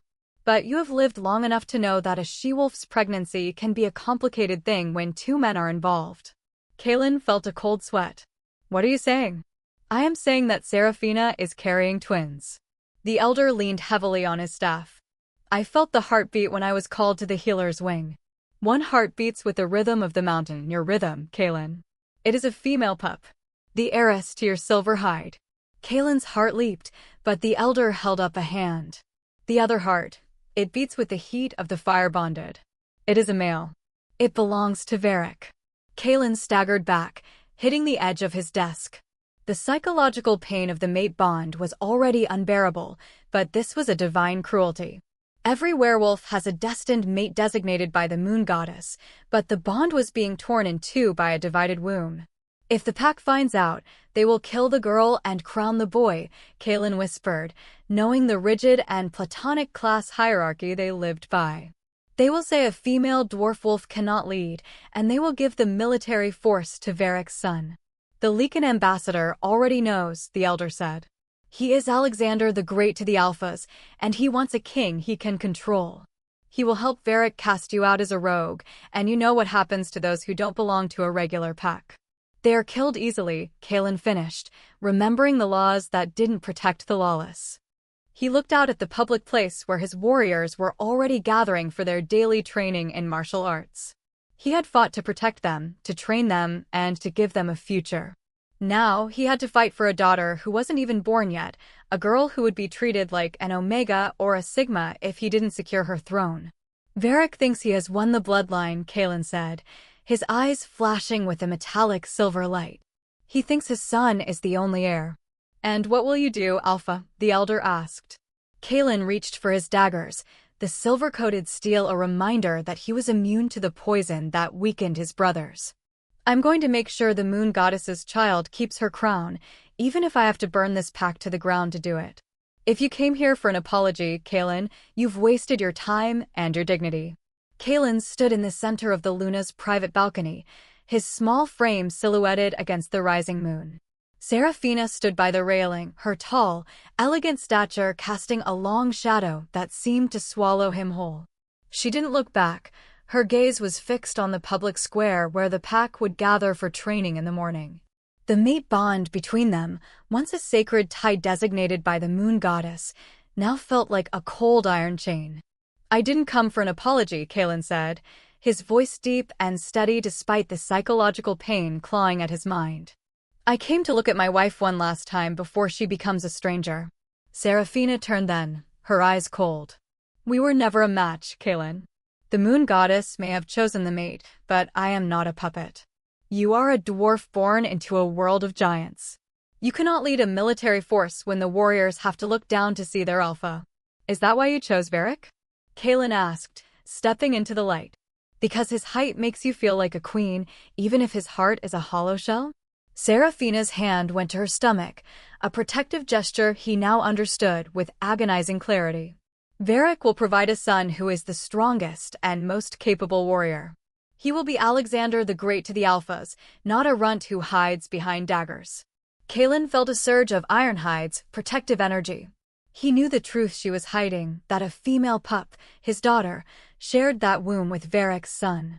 In a pack with such a strict and fixed class hierarchy, his daughter would be an Omega or a Sigma, destined to be bullied or sold into trafficking if Kaelen didn't act. "You think the bloodline inheritance only favors the strong of body," Kaelen whispered, his silver eyes flashing. "But you've forgotten that our wolves determine how unique we are. My daughter will not be a slave to your tall king." Seraphina's face paled. You know." "I know everything," Kaelen said. He stepped back toward the shadows of the doorway. "I am the alpha until I am cast out, but I will not wait for your lover to put a silver bullet in my back. From this moment on, the mate bond is dead to me." He saw the flicker of pain in her eyes, the unbearable psychological distress that came when a bond was rejected. For a second, he wanted to reach out, to save the woman he once loved. But then he remembered the silver concentration Varric had tried to feed him. "Where will you go?" she asked, her voice trembling. "A wolf without a pack is a rogue. You will be a threat, and they will kill you easily." Kaelen looked at her one last time, his small stature finally feeling like the armor it was meant to be. "Let them try. They've been looking down on me my whole life. They won't see me coming when I'm at their throats." "Are you saying goodbye, Kaelen, or are you declaring war?"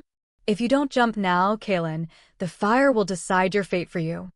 Silas stood at the edge of the ravine, his breathing heavy as the orange glow of the burning watchtower illuminated the fog. The rogue invasion Kaelen had predicted was in full swing, but this time, it was a choreographed chaos. Kaelen stood atop the wooden bridge, his alpha's cloak torn and stained with soot. Below him, the river roared, a cold abyss that led straight to the rogue lands, territories where those who don't belong to a regular pack are deemed a threat and can be killed easily. "I need them to see me fall, Silas," Kaelen said, his voice barely audible over the crackle of the flames. "If Varric thinks I'm alive, he'll never stop hunting me."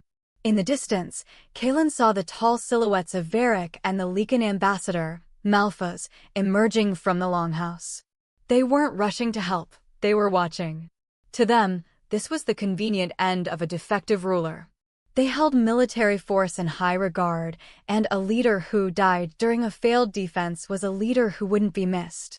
"They're coming," Silas hissed, pointing toward a group of warriors crossing the public square. "If you're going to become a ghost, do it now." Kaelen felt the mind link flare one last time. It was Seraphina. Her mental voice was a chaotic mix of guilt and relief. Through the link, he felt her focus shift entirely toward the twins she carried, especially the male heir she believed would be the future king. The psychological pain of the severed bond was like a physical weight, but Kaelen used it to fuel his resolve. "Goodbye, Seraphina," Kaelen projected, making sure the thought felt weak, like a dying ember. "The runt is leaving the litter." He drew his daggers and slashed the ropes of the bridge. As the wood groaned and began to give way, Kaelen looked back at the pack he had led and the daughter he was leaving behind. He knew that for now, she would be protected by the very lie Seraphina was telling, that both pups belonged to Varric. "Kaelen!" Varric's voice roared from across the square, sounding more like a predator than a brother. Kaelen didn't wait for him to reach the bridge. He stepped back into the void. The sensation of falling was brief before the icy water of the river swallowed him whole. To the pack watching from above, the alpha of Iron Ridge had vanished into the current, his small frame lost in the churning white water. Underneath the surface, Kaelen's unique, iron-hide wolf took over. He didn't fight the current. He let it carry him past the pack's borders. Some wolves were immune to the cold and the exhaustion due to their genetic mutations, and Kaelen felt the silver fur beneath his skin buzzing with a new, lawless energy. Hours later, he pulled himself onto a muddy bank miles away from the longhouse.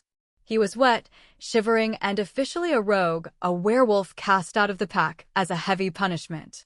He was no longer a child of the moon goddess with a throne to protect.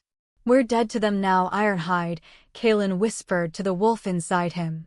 Silas emerged from the trees, holding a dry cloak and a serrated blade. "The pack thinks the river took you. The Lycan is already celebrating." Kaelen stood up, his small stature finally free from the burden of the crown. "Let them celebrate. They think they've cleared the path for a king." "And what have they actually done?" Silas asked. Kaelen looked toward the horizon, where the sun was beginning to peek through the trees of the rogue lands. They've just let a monster off its leash. If you came looking for a pack to lead, little wolf, you took a very wrong turn at the river. The voice belonged to a massive, scarred werewolf named Bram, who stood at the entrance of a hidden cave deep within the rogue lands. Kaelen stood his ground, his clothes still damp and his skin smelling of river silt. Around him, a dozen lone wolves emerged from the shadows, rogues who didn't intend on hurting other packs and simply wanted to live on their own. They were the werewolves who had either been kicked out or left of their own free will. "I'm not looking for a pack to lead," Kaelen said, his voice deep and echoing with the authority he had cultivated as an alpha. "I'm looking for the men and women the hierarchy forgot." Bram stepped forward, his height making him look like a tower next to Kaelen. He sniffed the air, his eyes narrowing. "You smell like a highborn. You smell like an alpha. In these woods, alphas are the ones who hunt us for vengeance or just because they can." "I was an alpha," Kaelen corrected, his silver eyes flashing with the light of Ironhide. "But now I am a rogue. I have no laws to protect me, just like you. I am here because the Lycan king is coming for all of us." The rogues murmured at the mention of the Lycans, the kings of alphas who were more superior and complex than their wolf counterparts. Kaelen knew these outcasts were physically strong, but lacked the military force and training a regular pack held in high regard. "Why should we trust a dwarf wolf who just crawled out of the mud?" a female rogue jeered from the back. "Because I have the training you lack," Kaelen said, pulling a silver-coated dagger from his belt. "And I have the one thing the Lycans fear." He moved before Bram could react. Kaelen dropped low, his small stature a major disadvantage in a traditional brawl, but a perfect asset for his specialized martial arts. He swept Bram's legs and, as the giant fell, Kaelen pressed the silver-coated blade to the man's throat. The rogues gasped. They knew silver weakened them and could subdue even the strongest wolf's strength. "I didn't survive my brother and a Lycan ambassador by being lucky," Kaelen whispered, his silver fur shimmering beneath his skin. "I survived because I am unique. My wolf, Ironhide, determines how strong I am, not my height." Bram looked at the silver blade, then up at Kaelen's face. He saw no pity there, only the cold focus of a warrior. He realized that while rogues could be good or bad, this lone wolf was something else entirely. "You have the bite of a king," Bram grunted, signaling his people to lower their weapons. "But if you're going to stay here, you eat last. That's the law of the outcasts." "I don't care where I eat," Kaelen said, sheathing his blade. "I only care about how many of you can hold a silver bomb or a silver bullet when the Lycans arrive."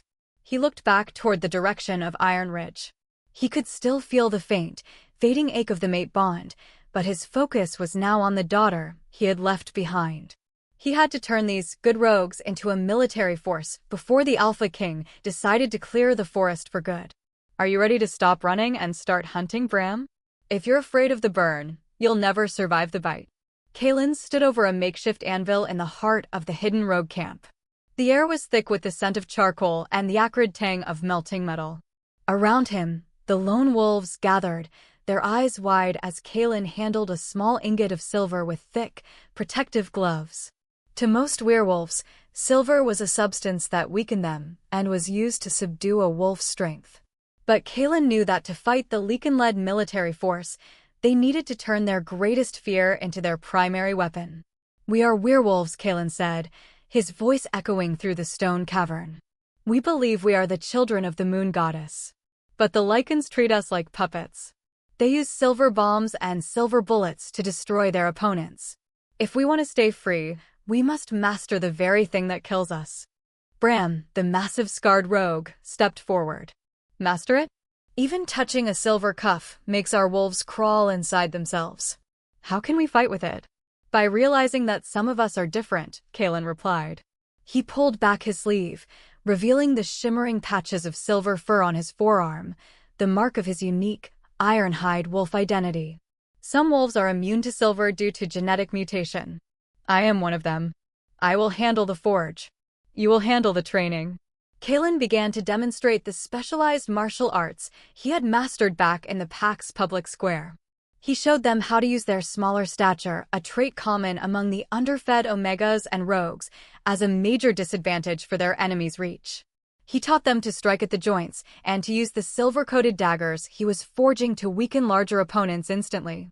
"We don't have a rigid class hierarchy here," Kaelen said, looking at the diverse group of outcasts. "We don't care about bloodline inheritance. In this pack, the alpha is the one who keeps the others alive." A younger rogue, an epsilon who had been cast out for his age, watched as Kaelen quenched a newly forged blade. "And what about your daughter, Alpha? The one you said is still in the longhouse." Kaelen's grip tightened on the hilt. The psychological pain of the mate bond was a constant ache, but the thought of his daughter being raised as a Sigma or an Omega, bullied and meager, was worse. He knew that a she-wolf could find it easier to reject a mate if her chakra energy was channeled to another man's baby, and Seraphina had made her choice. "She is the reason we train," Kaelen whispered. "The Lycans think she's a defect because she's my blood. They think her twin brother is the only heir because he's tall. We're going to prove them wrong." He handed a silver-tipped spear to Bram. The giant flinched at the proximity of the metal, but he took it. "The Lycan ambassador is preparing for war," Kaelen warned. "He thinks we're just scavengers who can be killed easily. Tomorrow, we show him that even a rogue pack can hold its ground." "Are you ready to see if your silver is stronger than their gold, Bram? If you let your scent give you away, we're all dead before the first silver bullet leaves the chamber." Kaelen crouched in the tall grass just outside the Iron Ridge pack's eastern border. Behind him, Bram and the other lone wolves stayed low, their breathing synchronized. They were no longer just a group of rogues. They were becoming a military force. Kaelen watched the transport wagon through the brush. It was filled with Omegas, the lowest rank in the pack, often treated like slaves or common people in some settings. "They're taking them to the Lycan territories," Bram whispered, his eyes following the alpha rank guards. "They call it reallocation, but we know it's trafficking." Kaelen felt a surge of cold fury. In a pack with a strict and fixed class hierarchy, the meager and poor Omegas were often bullied and discarded. He knew that Sigmas, female wolves born with defects, often faced even worse fates, ending up as sex workers or slaves for rich families. He wouldn't let that happen on his watch, even if he was no longer their legal alpha. "Wait for my signal," Kaelen commanded, his voice a low vibration. He didn't rely on raw wolf strength, which he knew was his major disadvantage against the tall alpha guards. Instead, he used the martial arts he had taught his rogues. Kaelen moved like a shadow, closing the distance to the wagon. He reached into his belt and pulled out a silver bomb he had forged, a weapon designed to destroy opponents by weakening their wolf strength. With a flick of his wrist, the device detonated in a cloud of silver dust. The alpha guards let out guttural howls as the silver concentration hit their lungs, subduing their strength instantly. "Now!" Kaelen shouted. The rogues erupted from the tree-line. They didn't fight like a regular pack, they fought like ghosts. Kaelen engaged the lead guard, a warrior twice his size. The man swung a heavy mace, but Kaelen used his agility to roll beneath the strike. He drove a silver-coated dagger into the guard's thigh, the unique metal shrieking against bone. "You're supposed to be dead, Runt," the guard wheezed, his wolf retreating under the silver's burn. "I was never good at following orders," Kaelen replied, delivering a precise kick to the man's temple that sent him into the dirt. Kaelen rushed to the back of the wagon and ripped the lock. A dozen Omegas stared at him, their eyes wide with terror and hope. Among them was Alara, the Sigma girl who had warned him about the poison. "Alpha," she whispered, her voice trembling. "Not Alpha anymore, Alara," Kaelen said, helping her down. "Just a wolf who doesn't like cages." He looked back toward the longhouse. He could feel the mind link humming in the distance, a mental conversation he was no longer a part of. But he knew that Varric and the Lycan ambassador would soon realize their slaves were missing. "Take them to the cave," Kaelen ordered Bram. "Give them food and the protection our laws didn't." As the group disappeared into the forest, Kaelen stood alone on the road. He was a rogue, an outcast with a heavy punishment on his head. But for the first time in his life, he didn't feel small. "Are you going to tell them a ghost stole their prize, or should I leave a mark they'll remember? If you don't find out who took those slaves, I'll start reducing this pack's numbers one beta at a time." Kaelen didn't need to be inside the longhouse to hear Varric's roar. He stood on a high ridge overlooking the Iron Ridge territory, his silver eyes tracking the chaos below.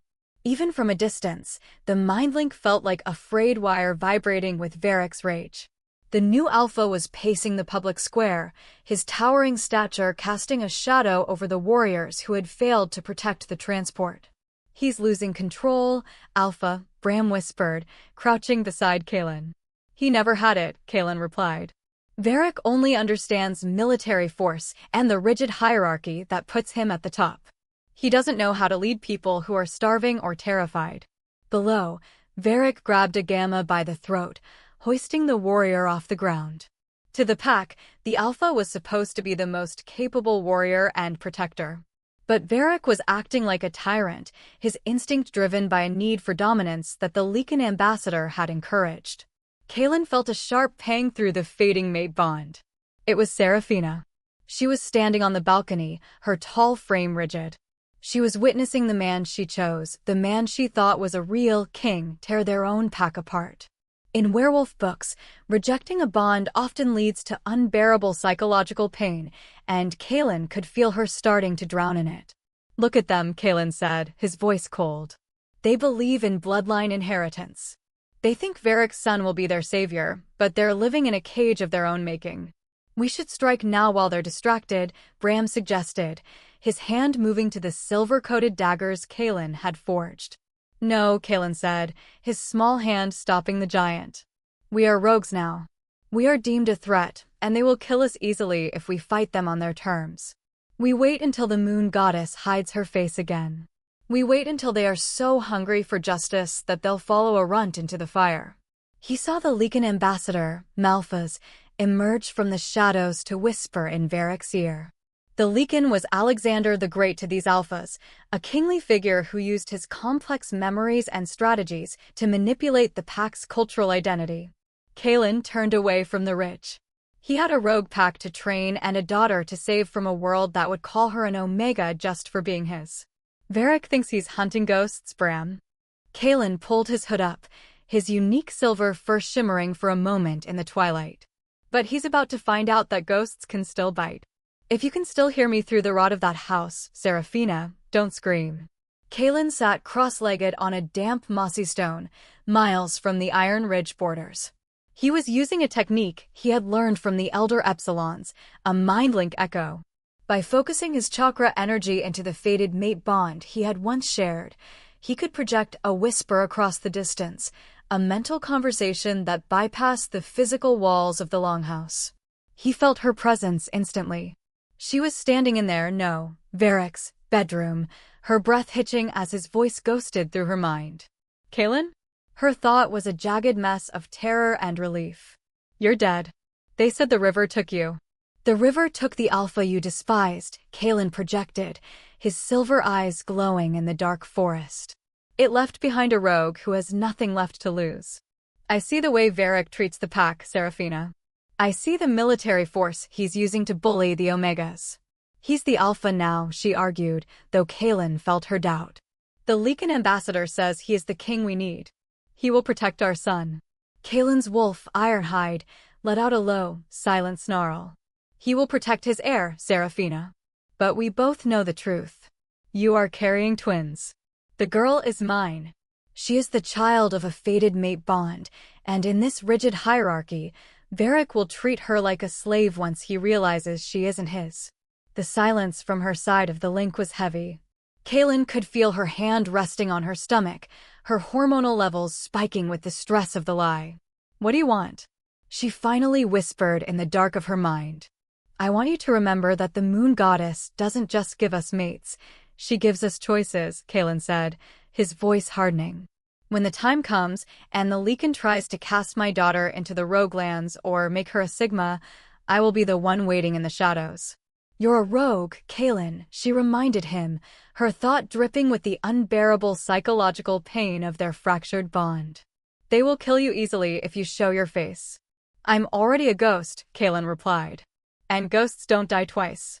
He severed the link abruptly, the mental exhaustion hitting him like a physical blow. He slumped against the stone, his silver fur shimmering as he fought to regain his breath. He knew that sex could heal wounds faster than medicine, and Varric was likely using that bond to keep Seraphina under his thumb, but the mind link was a sacred space he couldn't occupy forever. Silas stepped out from behind a tree, his eyes searching Kaelen's face. "Did she hear you?" "She heard me," Kaelen said, standing up. He felt smaller than the trees around him, but his unique identity was finally clear. But hearing and listening are two different things. "And if she tells Varric?" Silas asked, his hand on a silver-coated blade. Kaelen looked toward the horizon where the Lycan's fire-bonded light still burned in the distance. "Then he'll spend the rest of his life looking over his shoulder. If you don't show your face by sunset, Kaelen, I'll find out if a Gamma's blood stains the dirt as red as yours did." Varric's voice didn't come through a mind link this time. It was a roar that Kaelen heard from the tree lean, amplified by the natural bowl of the valley. Kaelen watched through his binoculars from a hidden rocky outcrop. In the center of the pack's public place, Varric had Lucian chained to a silver-flecked post. Lucian was a warrior who had displayed dominant behavior since birth, but now he was slumped, his strength subdued by the silver cuffs biting into his wrists. "He's using the rigid hierarchy as a weapon," Kaelen whispered, his silver eyes flashing. "He knows the pack respects warriors, so he's humiliating the strongest one left to prove he's the only alpha who matters." Beside him, Bram tightened his grip on a silver-coated spear. "It's a trap, Kaelen. Those who don't belong to a regular pack are called rogues, and if you step into that square, they will kill you easily." Kaelen looked down at the silver first shimmering on his own arms, his unique wolf identity. He was a skilled fighter, but he knew his height served as a major disadvantage in a direct confrontation with Varric's military force. However, as a wolf with a rare genetic mutation, he was the only one who could survive the silver trap Varric had laid.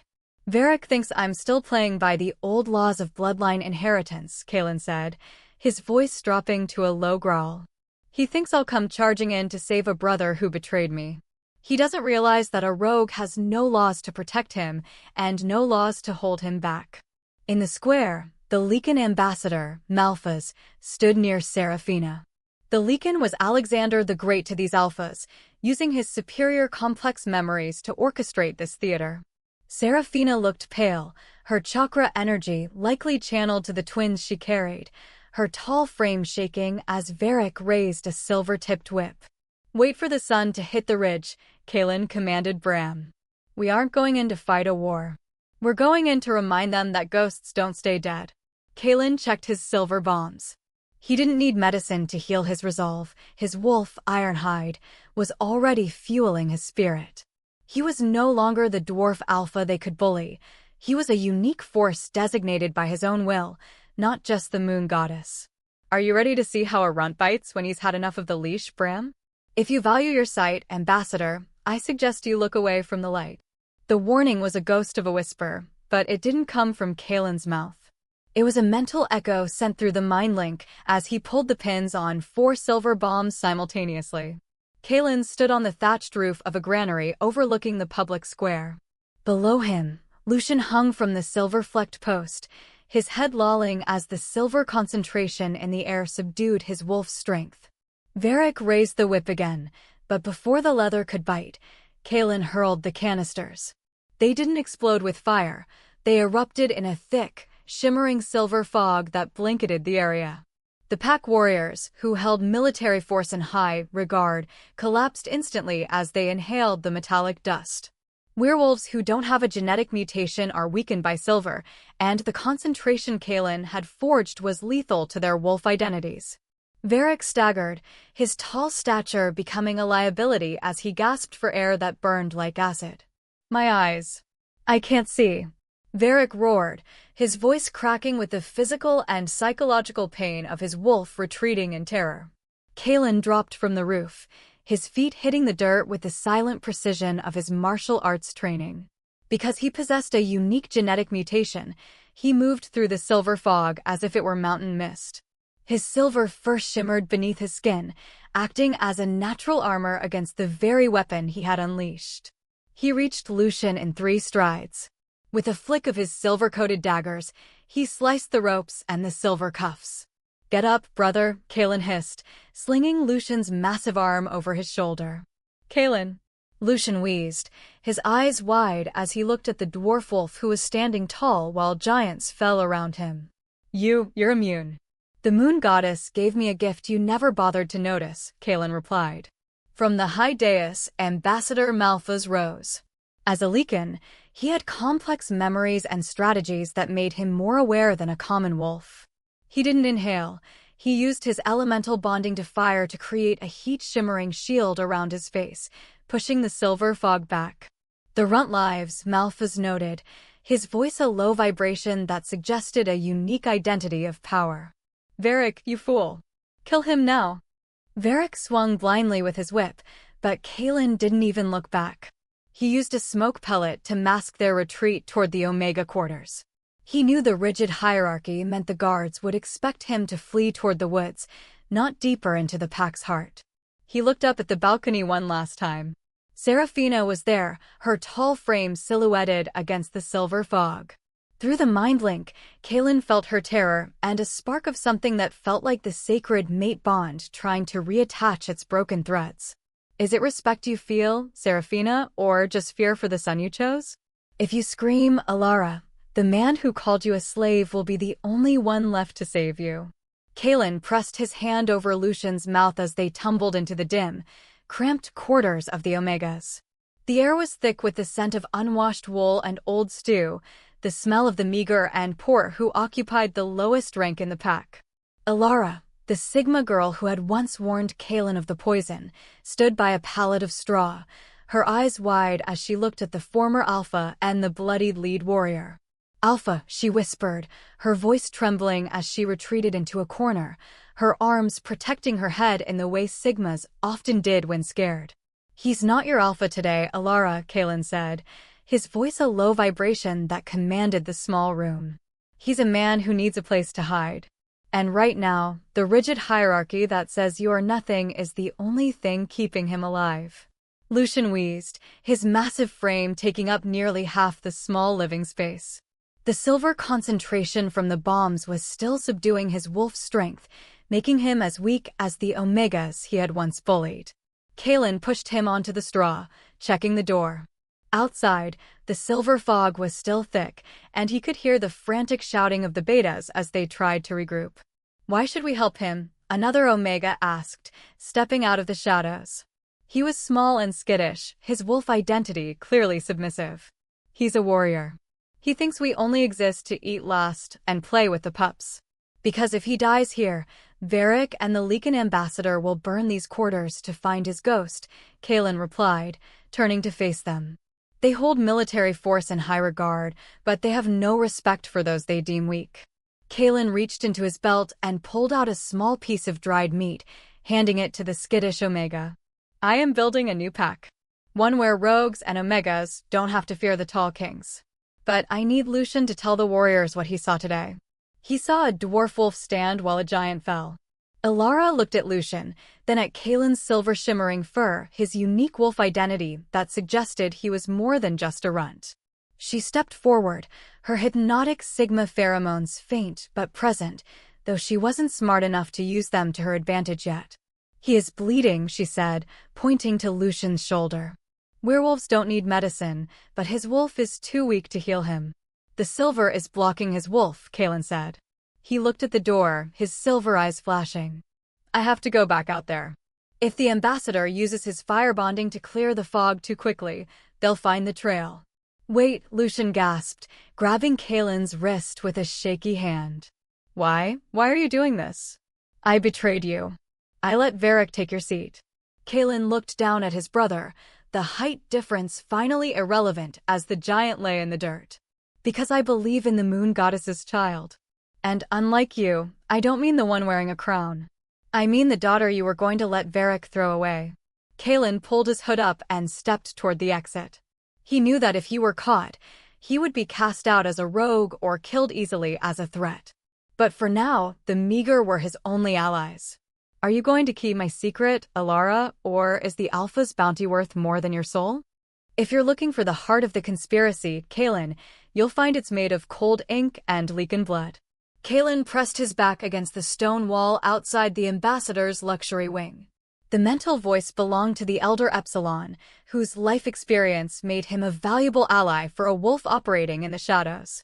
Kaelen's ironhide wolf was alert, his unique silver fur prickling as he sensed the elemental heat radiating from within the room, a sign of Malphasa's fire bonding. The Lycans were superior to alphas, possessing the ability to retain human memories and strategies even in wolf form, making them far more complex than their counterparts.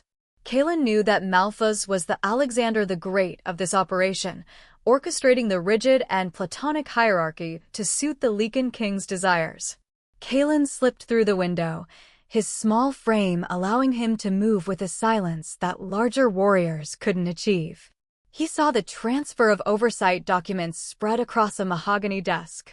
These papers were designed to strip Kaelen of his title and legalize Varric's reign based on a tainted bloodline inheritance. "You have a habit of surviving things that should kill you, little wolf." Malphas stood by the hearth, his back to Kaelen. As a Lycan, his heightened senses meant he didn't need to see Kaelen to know he was there. He turned, his amber eyes glowing with an emotional projection of pure, crushing dread, a unique Lycan ability. "The documents are a lie, Malphas," Kaelen said, his voice steady despite the psychic weight. "You're using the moon goddess's laws to facilitate trafficking and treason." "I am using the laws to ensure a strong military force," Malphas countered, stepping into the light. "Your pack is gregarious and strong, but it needs a leader who can project power, not a runt who hides in the Omega quarters." Kaelen lunged, not to attack the Lycan, but to grab the documents. He used his martial arts training to pivot away as Malphas swiped at him with a hand that glowed with elemental heat. Kaelen felt the singe on his cloak, but he secured the papers in his vest. "Varric thinks he's getting a throne," Kaelen shouted, backing toward the window. "But you're just turning this pack into a slave colony for the Lycan king." "A king who provides protection," Malphas sneered. He didn't chase. Instead, he raised his hand, and the mind link flared with a command directed at every warrior in the pack. "The rogue is in the longhouse. Kill him on sight." Kaelen didn't wait. He leaped from the window into the darkness of the public square. He was now a rogue, deemed a threat and not protected by any law. He could be killed easily, but he had the proof of the Lycan's betrayal. "Are you going to let them hunt you like a dog, or are you going to show them how a king fights in the dark? If you're waiting for the tunnels to offer you a way out, Alpha, you've forgotten that even a rat can be cornered." The voice wasn't a mind-link echo, it was the sharp, physical bark of a beta guard standing at the junction of the pack's subterranean drainage tunnels. Kaelen stopped, his lungs burning from the dash across the public square. He clutched the stolen transfer of oversight documents against his chest, the ink still fresh. Above him, the heavy thud of paws told him that Varric had released the full military force of the pack to hunt him down. "I'm not looking for a way out," Kaelen panted, his small frame making him nearly invisible in the shadows of the stone archway. "I'm looking for the truth you're all too scared to see." "The truth is you're a rogue now," the beta replied, drawing a silver-tipped sword. "And rogues aren't protected by any laws. They can be killed easily." Kaelen didn't argue. He dropped into a low martial arts stance, his silver eyes flashing with the unique light of his ironhide wolf. While the guard relied on his height and raw strength, a major disadvantage for Kaelen in a traditional duel, the dwarf wolf used the cramped space of the tunnel to his advantage. He slipped under the beta's wide swing and drove a palm strike into the man's diaphragm, followed by a quick jab to the pressure point in his neck. The guard collapsed, gasping for air as his wolf identity retreated from the precise strike. Kaelen didn't stay to finish him. He plunged deeper into the tunnels, heading toward the Omega quarters. He knew the rigid and platonic hierarchy of the pack meant the warriors would never think to look for an alpha in the slums. As he moved, the mind-link hummed with the ambassador's projected emotions, a wave of crushing anger that made the tunnel walls feel like they were closing in. Malphas was using his Lycan ability to coordinate the hunt with the cold strategy of a king. "Find him." Varric's voice roared through the mental connection. "The Runt has the documents. He cannot leave the Longhouse alive." Kaelen reached the hidden grate that led to the meager dwellings of the Omegas. He saw Alara waiting there, her arms protecting her head in a typical Sigma gesture of fear. But she didn't run. She reached out a hand to pull him up. "The lead warrior is awake," she whispered, her voice a fragile thread in the dark. "He says the bloodline inheritance is a lie. He says he won't let them kill the girl." Kaelen felt a spark of hope. If Lucian was turning, the military force Varric relied on would fracture. But he had no time to celebrate. He could hear the scratching of claws on the stone floor behind him. "Tell Lucian to stay hidden," Kaelen commanded, handing her a small silver bomb for protection. "I'm going to lead them toward the rogue pack. If they want a ghost, I'll give them a haunting they'll never forget." He scrambled out of the grate and into the night air, the stolen papers a heavy weight against his heart.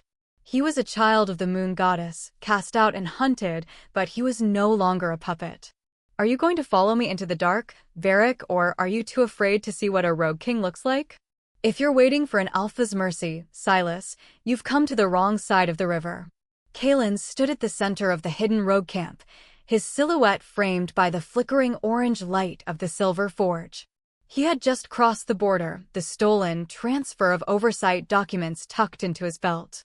He was exhausted, his small frame trembling with the effort of the escape, but his eyes burned with a silver intensity that silenced the lone wolves as they gathered around him. "The hunt is on," Silas said, stepping forward with his serrated blade. "The mindlink is screaming. Varric has declared you a threat that can be killed easily. He's bringing the full military force to the Treeline." "Let him come," Kaelen said, his voice dropping to a low, authoritative register that commanded the space better than any tall king. "We are rogues because we don't belong to a regular pack. We are the outcasts, the meager, and the poor. But tonight, we are the only wall between this forest and a Lycan colony." Kaelen pulled the documents from his belt and held them high. "These papers prove that the Lycan ambassador isn't here to guide us. He's here to sell us. He's using the law of bloodline inheritance to replace our heritage with a military force loyal only to the Lycan king. He's going to turn our daughters into Sigmas and our sons into slaves." A low, guttural growl rippled through the rogues. They held military force in high regard, but they had no love for the Lycans who treated them like puppets. "We don't have walls, and we don't have a throne," Kaelen continued, his unique ironhide wolf identity pushing to the surface, making his silver fur shimmer in the firelight. "But we have the silver they fear. We have the training they lack. And we have the shadows they can't conquer." Bram stepped forward, slamming the butt of his silver-tipped spear into the dirt. "What are the orders, Alpha?" "I am not your Alpha," Kaelen corrected, his eyes locking with the giant's. "I am the rogue who will show you how to kill a king." We split into 3 units. "Silas, take the archers to the ridge. Bram, you take the heavy hitters to the river pass. I will take the center." "You're going to face Varric alone?"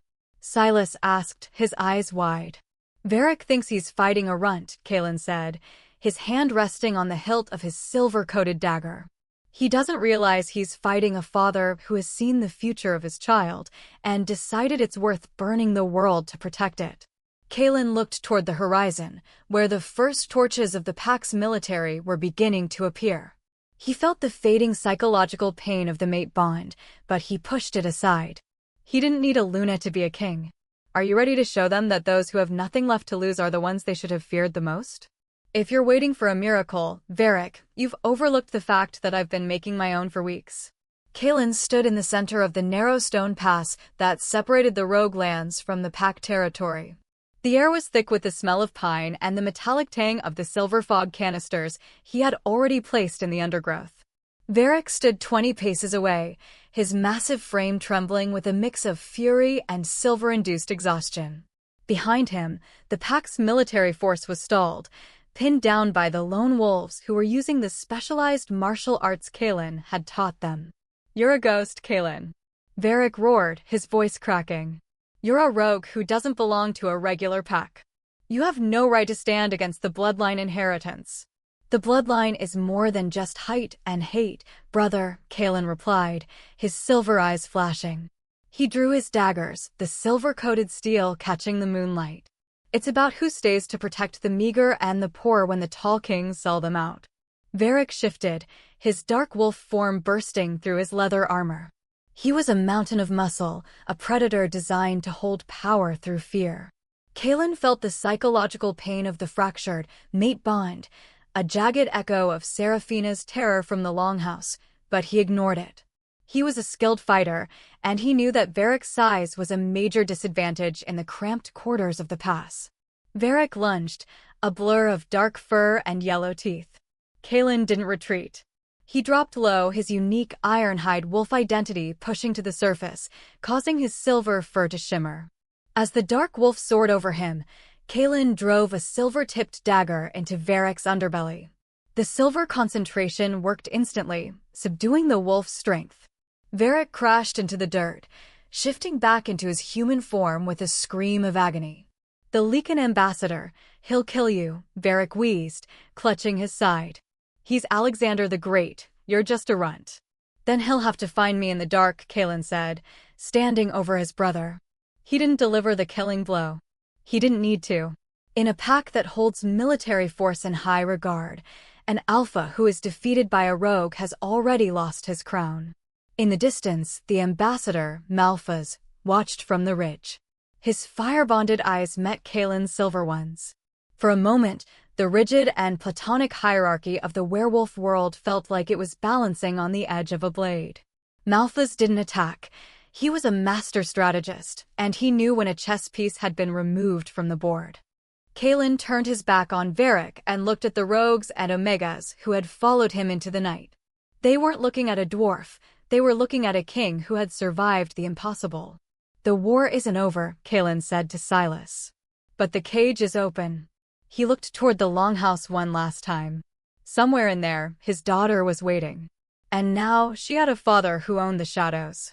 "Are you going to tell them the ghost one, Varric, or should I come back and finish the story myself?" "If you're going to be my eyes inside those walls, Lucian, you have to learn to blink in code." Kaelen stood in the dense thicket just beyond the pack's southern boundary, his silver eyes fixed on a small, flickering light in the window of the Omega quarters. Beside him, Alara, the Sigma girl, held a polished silver mirror. She was using the moonlight to reflect a silent signal back toward the longhouse, a method of mental conversation that didn't rely on the mind link, which Malphas could easily monitor. "He's responding," Alara whispered, her voice a mix of awe and fear. 2 flashes. The ambassador is meeting with the Lycan Council. They are discussing the transfer of oversight again. Kaelen felt a cold satisfaction. Lucian, still recovering in the shadows of the meager dwellings, was finally seeing the rigid and platonic hierarchy for what it was, a cage. The lead warrior was a skilled fighter, but he had lived his whole life believing that military force was the only measure of a man. Now he was learning the value of the lone wolves, the ones who live in the shadows. "The Lycans hold strategy in high regard," Kaelen said, his hand resting on the hilt of a silver-coated dagger. "Malphas thinks he's Alexander the Great, but even Alexander had to deal with the shadows of his own empire." He reached into his vest and pulled out a small, hand-drawn map of the pack's drainage tunnels. He had marked the areas where the silver concentration was highest, natural dead zones where a wolf's identity would be suppressed, making them perfect for an ambush. "Tell Lucian to move the Omegas toward the western tunnels by the next moon," Kaelen commanded. "Varric is wounded and desperate. He will try to satisfy the Lycan's hunger for slaves by clearing out the unproductive ranks first." "You mean the Sigmas," Alara said, her eyes darkening. In many packs, Sigmas, especially female ones, were treated as assets for trafficking or worse. "I mean the survivors," Kaelen corrected. "I am building a network that the ambassador's firebonding cannot touch. We are the ghosts of the bloodline inheritance, and it's time we started haunted the king." He looked up at the moon. The psychological pain of the fractured mate bond was still there, a dull ache in his chest, but it was being replaced by a fierce, fatherly resolve. He wasn't just a rogue anymore. He was the architect of a revolution. "Are you ready to show them that the smallest voice can cause the loudest echo, Alara? If the children make a sound, the forest will become their tomb before the moon reaches its zenith." Kaelen spoke in a breathy whisper, his back pressed against the cold, damp stone of the western tunnel exit. Behind him, Silas and 3 other lone wolves stood ready, their silver-coated spears held low. In the distance, the longhouse loomed like a jagged tooth against the stars. This was the most dangerous phase of the plan, extracting the Sigma children, the ones the pack deemed defective, before the Lycan ambassador could ship them off as tributes. "The guards are changing at the gate," Silas noted, his ears twitching. "But Varric has doubled the sentries at the Omega quarters." "He's paranoid, Kaelen. He smells a ghost in his own hallways." "He doesn't smell a ghost. He smells his own failure," Kaelen replied. He adjusted the silver bombs at his belt. Because he was a dwarf wolf, his height served as a major disadvantage in a foot race, but in these narrow, winding tunnels, he was the fastest predator in the pack's history. Suddenly, a flicker of light appeared at the drainage grate. It was Alara. Behind her, 6 small shadows huddled together, Sigmas and Omegas who were meager, poor, and terrified. These children were the forgotten collateral of the rigid and platonic hierarchy that held military force in high regard. Quickly, Kaelen commanded, reaching out to hoist the first child down into the tunnel. "Alpha," a young boy whispered, his eyes wide.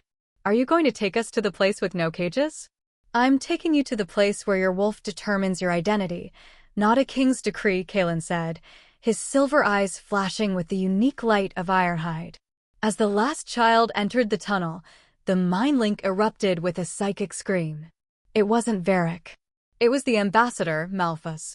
His Lycan ability to project emotions sent a wave of agonizing heat through the mental connection, a fire-bonded warning that the theft had been discovered. "The livestock is moving." Malphus's voice echoed in Kaelen's head. "Seal the tunnels. Burn the rats in their holes. They're coming." Alara gasped, looking back as torches began to flicker in the distance of the longhouse corridor. Kaelen pulled a heavy silver-tipped canister from his vest. "Go. Lead them to the river pass. Silas, protect the rear." "What about you?" Silas asked, already ushering the children into the dark. Kaelen looked at the approaching guards, their tall silhouettes casting long, predatory shadows. He felt the silver fur on his arms bristle, his genetic mutation providing him the only shield against the silver trap he was about to set. "I'm going to remind the ambassador why you don't corner a wolf who has already lost his crown." Kaelen slammed the canister against the stone, releasing a massive cloud of silver concentration. He stood in the center of the metallic fog, a silver king in a world of gray, as the first alpha guards reached the grate and collapsed, their strength subdued by the very air they breathed. "Is this the military force you're so proud of, Malphus? If you think your fire can melt silver, Malphus, you're about to learn that some things are forged in a colder hell than yours." Kaelen stood his ground in the narrowest neck of the western tunnel. The silver fog he had released was a swirling, metallic ghost, but it wasn't enough to stop the 3 figures advancing through the haze. These were the Lycan's elite fire guards, warriors who possessed a secondary elemental bonding to heat. They moved with a predatory grace, their skin glowing a dull, embers red that pushed the silver particulates away from their lungs. A runt playing with blacksmith scraps, the lead guard sneered, his voice a low, vibrating growl. "The ambassador wants your head on a silver plate, little wolf. He says a defect like you is a stain on the bloodline inheritance." Kaelen didn't waste breath on an insult. He knew that as a dwarf wolf, his reach was a major disadvantage, but in this 4-foot-wide tunnel, their bulk was their own prison. He dropped into a specialized martial arts stance, his daggers held in a reverse grip. The first guard lunged, his hand wreathed in a flickering flame meant to sear Kaelen's flesh. Kaelen pivoted on his heel, his small frame slipping past the massive shoulder. He drove his silver-coated blade into the gap in the guard's leather armor, the soft tissue behind the knee.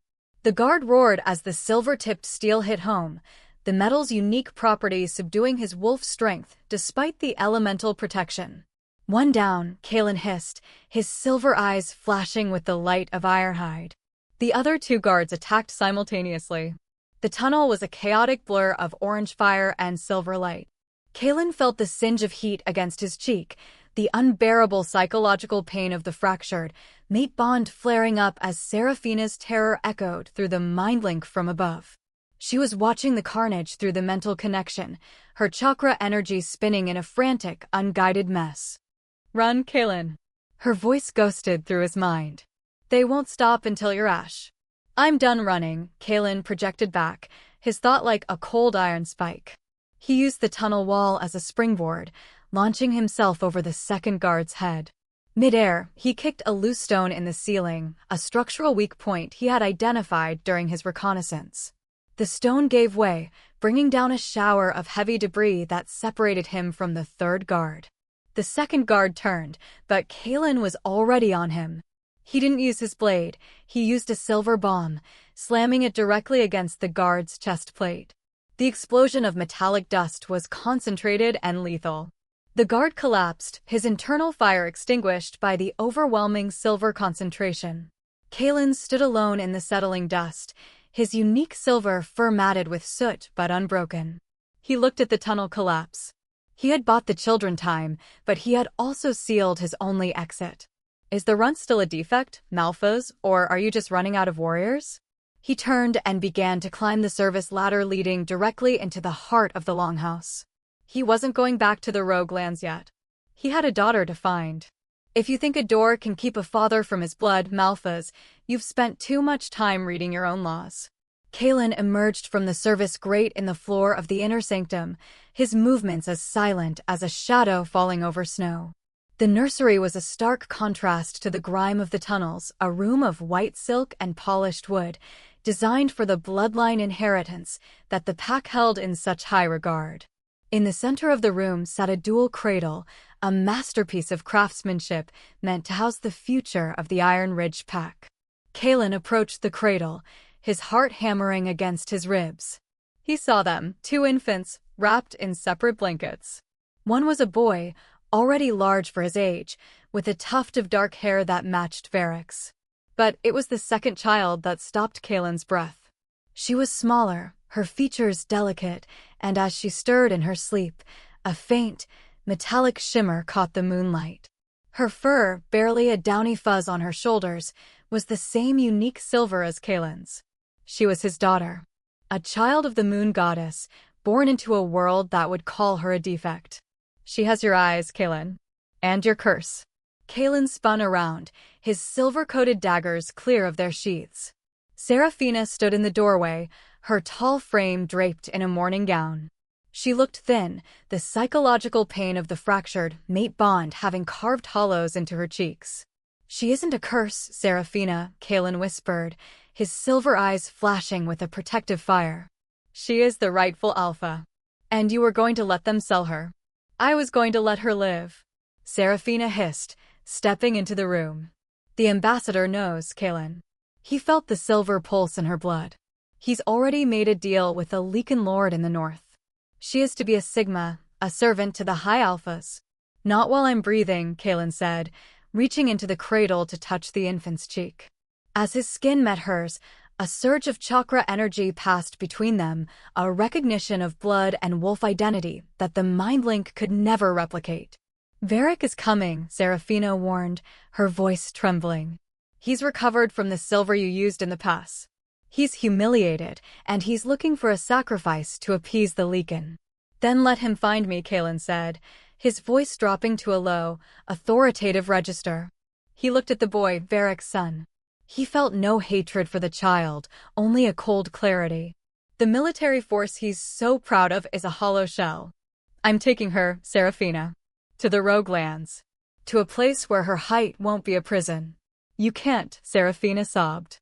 "A rogue who carries a pup is a target for every hunter in the forest. They will kill you both easily." Kaelen scooped his daughter into his arms, wrapping her in his cloak. The weight of her felt more substantial than any crown he had ever worn.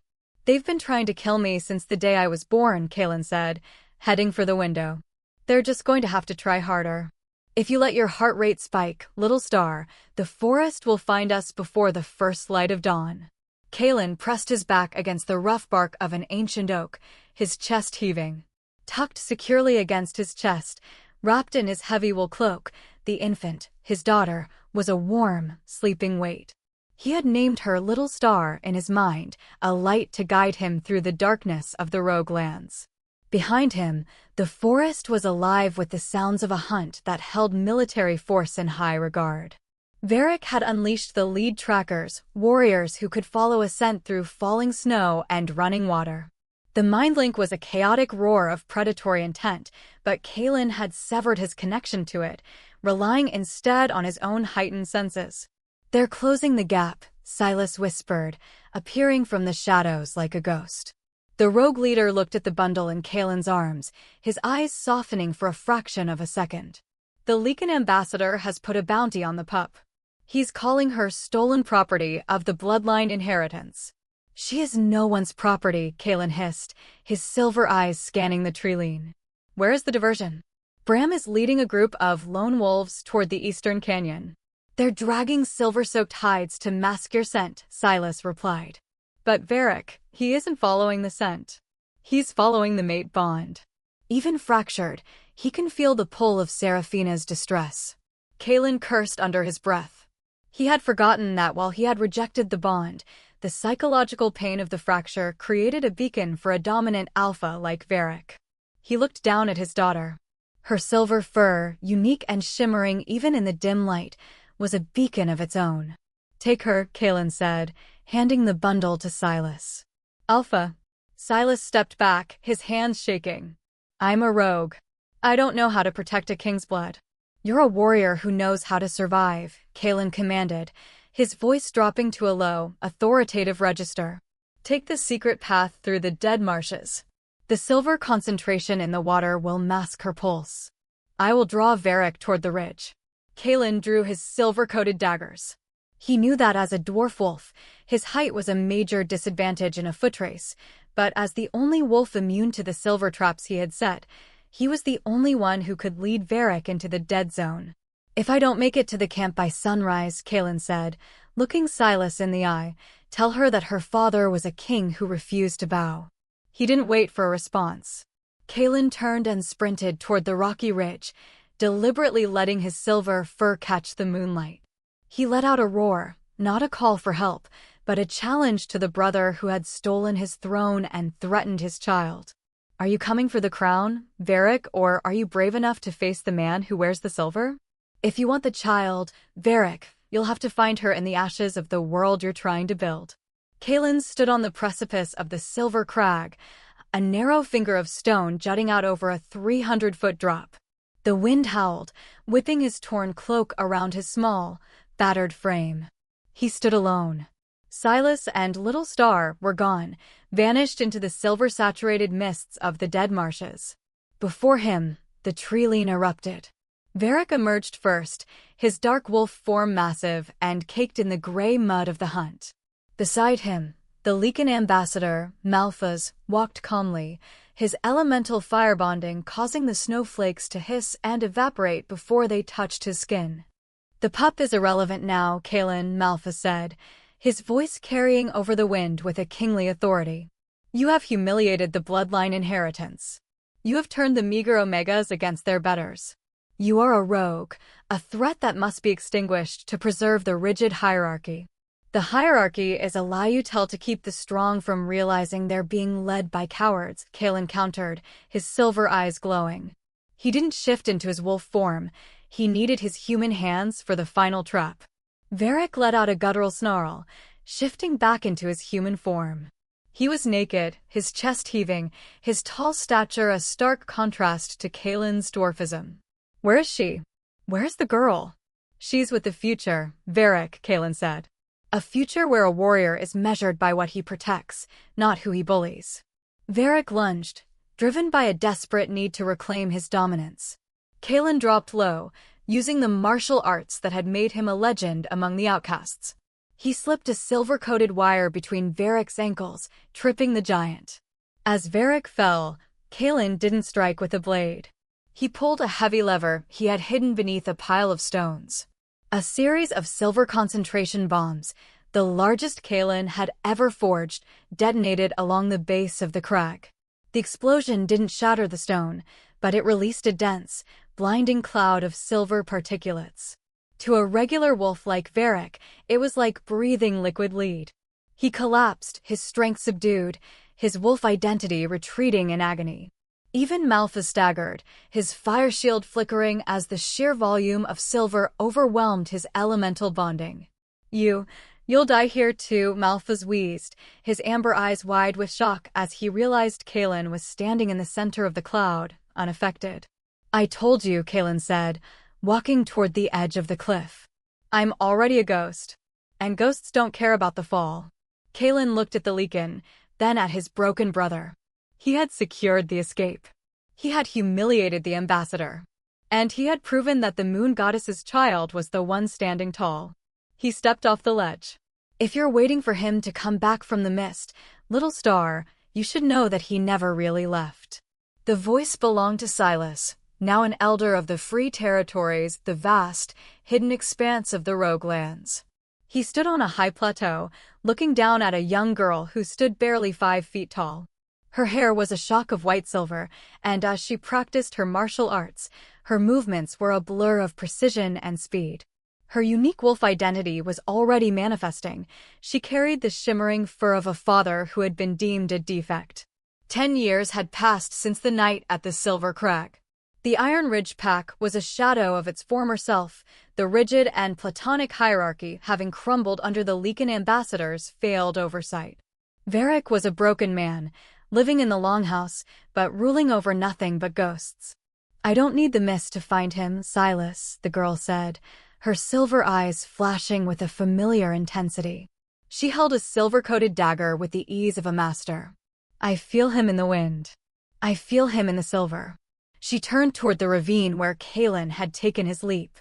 Rumors still persisted among the Omegas and Sigmas, the meager and poor who had escaped to the Free Territories, that a silver ghost still roamed the tunnels, sabotaging the Lycan trafficking routes and leaving silver-tipped warnings for the Tall Kings.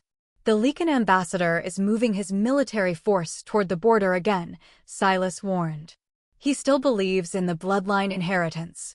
He still wants the silver heiress to satisfy his debt to the Lycan king. The girl smiled, a cold, sharp expression that would have made Kaelen proud. Let him come. He thinks he's Alexander the Great, but he's forgotten that the smallest shadow can trip the largest giant. She looked back at a small, hidden cave at the base of the plateau. There, a figure sat in the darkness, his small frame draped in a tattered alpha's cloak. He didn't speak and he didn't lead, but his presence was the foundation of everything they had built. He had survived the fall, though the psychological pain of his past had rendered him a silent guardian. Are you ready to show them that the Runt's blood is the only gold that matters, Silas? The girl stepped off the plateau, her silver fur shimmering in the dawn light. The war for the werewolf nation was far from over, but for the first time in history, the outcasts had a queen.